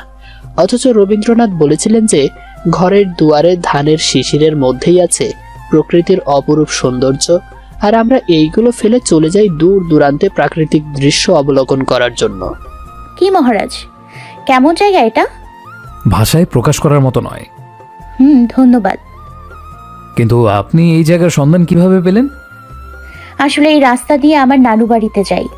যখন এখান দিয়ে যেতাম তখন খুব ইচ্ছে হতো একটু রাস্তাটায় নেমে দৃশ্যটা চোখ ভরে দেখে নিতে, কিন্তু পারি না, হয় সময়ের অভাবে নয়তো নিরাপত্তার অভাবে। তাই মনে মনে সংকল্প করলাম যে ইনশাল্লাহ প্রিয় মানুষকে নিয়ে আসব, একসাথে বসে দৃশ্যটা দেখব। বাবা, আপনার তো দেখছি অনেক স্বপ্ন মনে মনে। ভালো। জি মহারাজ। রাস্তার পাশে ঘাসের উপর পাশাপাশি বসলো। দুজনেই সবুজ সমারোহের দিকে তাকিয়ে আছে। আচ্ছা, আমি তো আজকে আমার একটা স্বপ্ন পূরণ করতে পারলাম আপনাকে অবলম্বন করে। আপনার কোনো স্বপ্ন বা ইচ্ছে নেই? আছে, তবে সেটা এখন নয়, সময় হলে বলবো। ও আচ্ছা। জি। কিছুক্ষণ পর আব্দুল্লাহ বলল, আচ্ছা শুনুন, আপনার আমাকে কিছু সাহায্য করতে হবে। সেটা তো তাহলে আমার জন্য পরম সৌভাগ্যের কারণ হবে। বলুন কি সাহায্য। অগ্রিম বলা ভালো নয়, তাই এখন বলবো না, সময় হলে বলবো। এখন থেকে প্রস্তুতি নিতে থাকেন যে আমাকে সাহায্য করতে হবে। ওকে, তাই হবে। আচ্ছা, তবে চলুন, বাড়িতে সবাই চিন্তা করবে। আর একটু বসুন না। আয়েশা আলিফের ডান হাতটা জড়িয়ে ধরে কাঁধে মাথাটা রাখলো। আব্দুল্লাহ তার মাথায় হাত বুলিয়ে দিল। এভাবে সারা জীবন আমার পাশে থাকতে হবে আপনাকে, থাকবেন তো? ইনশাআল্লাহ, আপনিও। ইনশাআল্লাহ। আরো কিছু এভাবে বসে থাকার পর আলিফ বলল, অনেক হয়েছে, এবার চলুন। আচ্ছা চলুন। আবার বাইক উল্টো দিকে যেতে শুরু করলো। আলিফ আয়েশাকে একেবারে বাড়িতে দিয়ে আসলো। আয়েশার জোরাজোরি সত্ত্বেও আব্দুল্লাহ বাড়িতে ঢুকলো না, বলল, আজ নয়, অন্য সময়। বাড়িতে আসতেই, কিরে ভাইয়া, আজকে কই গেছিলি? এত দেরি কেন? তোকে এত কৈফিয়ত দিতে হবে কেন? কারণ আমি তোর ভূত, তাই। আরে যা তো, আমি বলবো না। আমি সব বুঝেছি। কি বুঝলি? আমি জানি তুই নিশ্চয়ই হবু ভাবির সাথে কোথাও ঘুরতে গেছিলি। তোকে কে বললো? বলতে হবে না, আজকে তোর বাইক নিয়ে যাওয়া দেখেই বুঝে গেছি। আলিফ ভয়ে ভয়ে বলল, আচ্ছা শোন না, আমার লক্ষ্মী বোন, কাউকে বলিস না কেমন? আমাতুল্লাহ মনে মনে ভাবতে লাগলো, এই সুযোগে ভাইয়ার এটিএম কার্ডটা নিয়ে বিয়ের খরচটা সেরে ফেলি, বাকিটা তো আব্বুই দিবে। যাক, অনেকগুলো জামা কিনতে পারবো। কি রে, কি ভাবছিস? ওকে, বলবো না, তবে সত্য আছে। কিশোর তো, তোর এটিএম কার্ডটা দে, শপিং করব। পাসওয়ার্ড লাগবে না, আমি জানি। দিব না। আমাতুল্লাহ জোরে জোরে ডাকতে শুরু করলো। মা, ও মা। তার মুখ চেপে ধরে বলল, এই কি করছিস তুই? তোর এই নে এটিএম কার্ড, তবে বেশি টাকা খরচ করিস না প্লিজ। সেটা সময় অনুযায়ী বিবেচনা করা হবে। আমাতুল্লাহ এটিএম কার্ডটা নিয়ে হাসতে হাসতে চলে গেল রুমে। আলিফ রুমে গিয়ে আছরের নামাজটা পড়ে ফেসবুকে লগ ইন করে দেখে অসংখ্য কমেন্ট আর মেসেজ। বেশিরভাগ কমেন্ট আর টেক্সট এইভাবে ছিল, ভাইয়া পরবর্তী গল্প কবে পাবো? আপনি গল্প রিলিজ করতে এত দেরি হয় কেন? ইত্যাদি ইত্যাদি।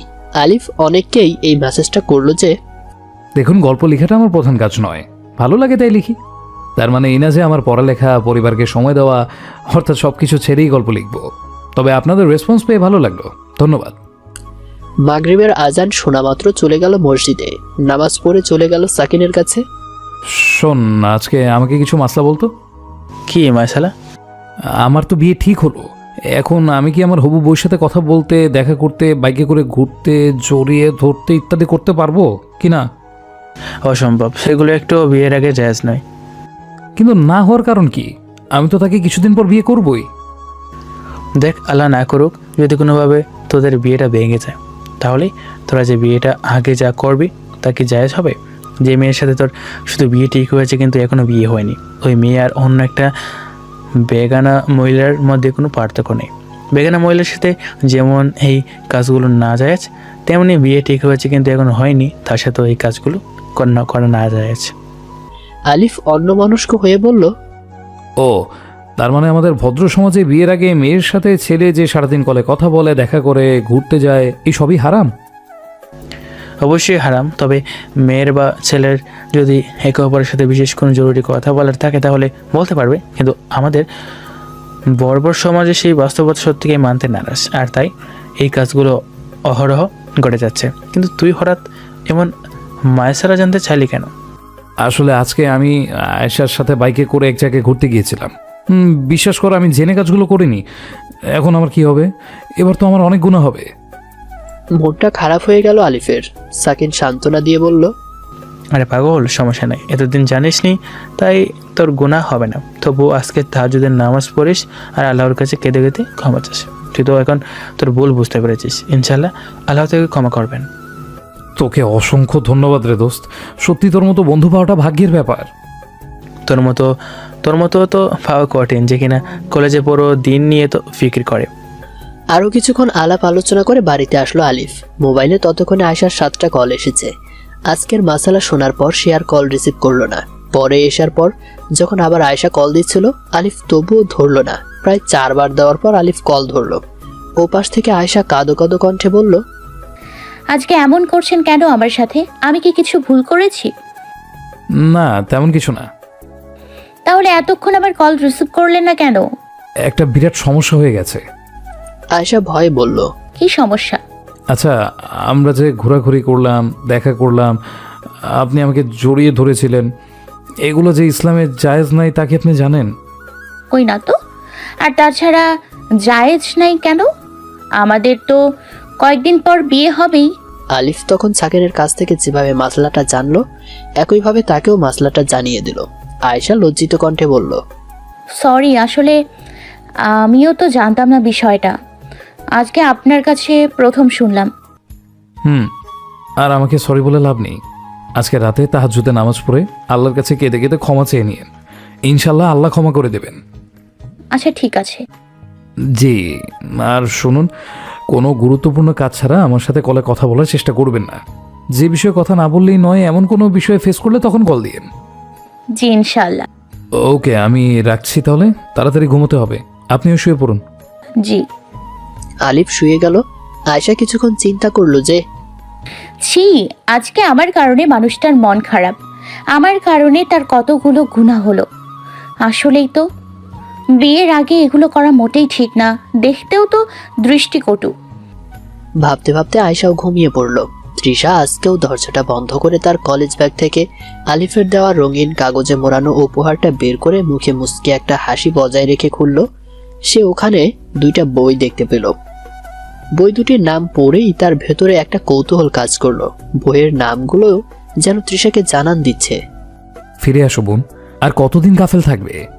এখনো সময় আছে, ফিরে আসো। তৃষার ভেতরে ভয় কাজ করতে থাকলো। ঘামতে শুরু করলো সে।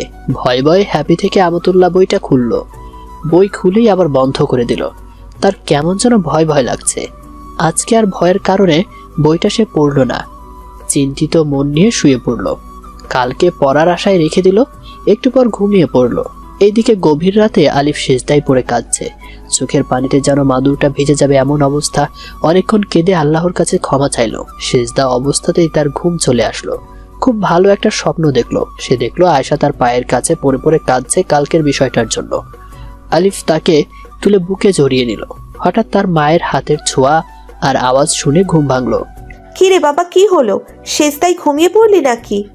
আলিফের হুঁশ ফিরে আসলে বলল, কি মা, কি হয়েছে? আর এত রাতে তুমি এখানে কেন? কোনো সমস্যা? কই এত রাত? ফজরের আজান তো অনেক আগেই দিয়েছে। তুই উঠছিস না দেখে তোর রুমে আসলাম। এসে দেখি তুই সেজদায় ঘুমিয়ে পড়েছিস। ও, আসলে তাহাজ্জুদে নামাজ পড়ছিলাম তো, তাই। তার মানে তুই তাহাজ্জুদের সময় থেকে এখনো পর্যন্ত এভাবে সেজদাতেই ঘুমিয়েছিলি? আমার তো তাই মনে হচ্ছে। আরো কিছুক্ষণ মা ছেলে কথা বলার পর আলিফ চলে গেল মসজিদে। আয়েশাও তাহাজ্জুদ পড়ে ঘুমিয়েছে। সেও ফজরের নামাজ পড়ে নিল। আলিফ আজকে আর কলেজে বাইক নিল না। বাড়ির সামনে দাঁড়িয়ে আছে সিএনজির জন্য। একটু পর একটা সিএনজি এলো। ভেতরে খালি নেই দেখে এসে সামনে ড্রাইভারের সামনে বসলো। আলিফ খেয়াল করেনি যে পেছনের সিটে আয়েশাও ছিল। আয়েশা দেখেছে, কিন্তু কালকের মাসলাটা জানার পর সে আলিফকে ডাকলো না বা তার সাথে কথাও বলল না। কলেজের সামনে সিএনজি থামলো। আলিফ আয়েশা দুজনেই নামলো। আলিফ লক্ষ্যই করেনি যে পেছন থেকে আয়েশাও নেমেছে। আলিফ ক্লাসে চলে গেল। একটু পর আয়েশা, তারপর জিসান, এরপর তৃষা এলো। আজকের ক্লাসে সবাই ঠান্ডা। আলিফ আর আয়েশা ঠান্ডা কালকের বিষয়টার জন্য, তৃষার কালকের বইগুলোর জন্য। তৃষা সারা ক্লাস শুধু এটাই ভেবে গেছে যে ওই বইগুলোতে কি এমন আছে যে আমার ভয় লাগলো? এর আগে তো ইসলামিক বই পড়লাম, তখন তো এমন হয়নি, কালকে কেন এমন হলো? এটাই ভেবে গেল সারা ক্লাসে। জিসান বিষয়টা লক্ষ্য করলো। অর্থনীতির ঘন্টার সময় জিসান আলিফের কাছে গিয়ে বলল, কিরে, আজকে কি হলো তোর? না, তেমন কিছু না। ও ভালো। আচ্ছা শোন, আজকে আমি তৃষার মধ্যে কেমন যেন অস্বাভাবিক কিছু দেখছি। কারোর সাথে কথা বলছে না, কি যেন সেই প্রথম ঘন্টা থেকে ভেবে যাচ্ছে। তুই কি তোর আর আয়েশার বিয়ে ঠিক হওয়ার কথাটা তাকে বলছিস নাকি? আরে তুই পাগল নাকি? না, বলিনি। তাহলে আজকে তার চোখ এমন কেন? তবে তাকে কালকে 2টা বই উপহার দিয়েছিলাম। আমার মনে হয় বইগুলো পড়েছে, তাই হয়তো বুঝতে পারছে যে তার ধর্মান্তরিত হওয়া উচিত। বলিস কি? আমি শিওর না, তবে তাই মনে হচ্ছে আর কি। তাই যদি হয় তাহলে তো খুব ভালো খবর।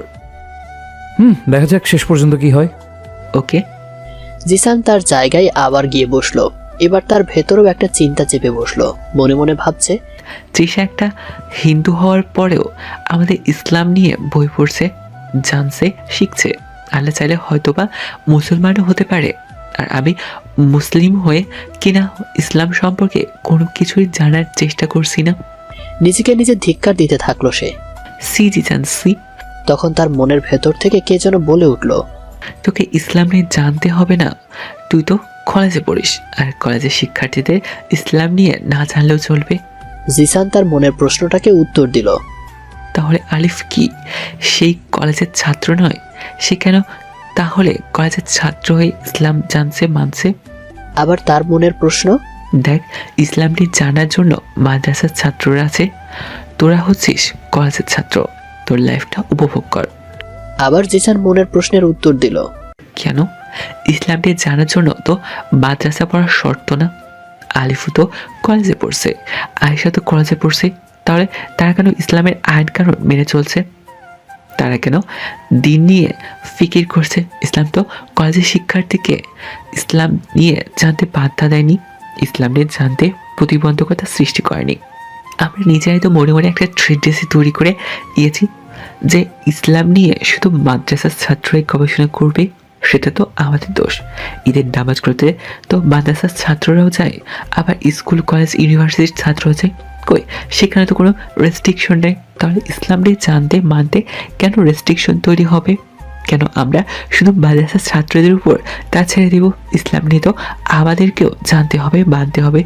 দিন ইলম অন্বেষণ করা তো সবার উপর ফরজ। সেখানে তো বলাই নাই যে মাদ্রাসার ছাত্রদের উপর কেবল ফরজ। জিসানের কথাগুলোর কাছে তার মন হেরে গেল। সে বুঝলো যে না, আমাকেও ইসলাম নিয়ে জানতে হবে, মানতে হবে। আমি কলেজের ছাত্র হই আর যাই হই না কেন, আমি মুসলিম, আমাকে আমার ধর্ম সম্পর্কে ইলম রাখতে হবে। না না, আমি আর দেরি করলে চলবে না।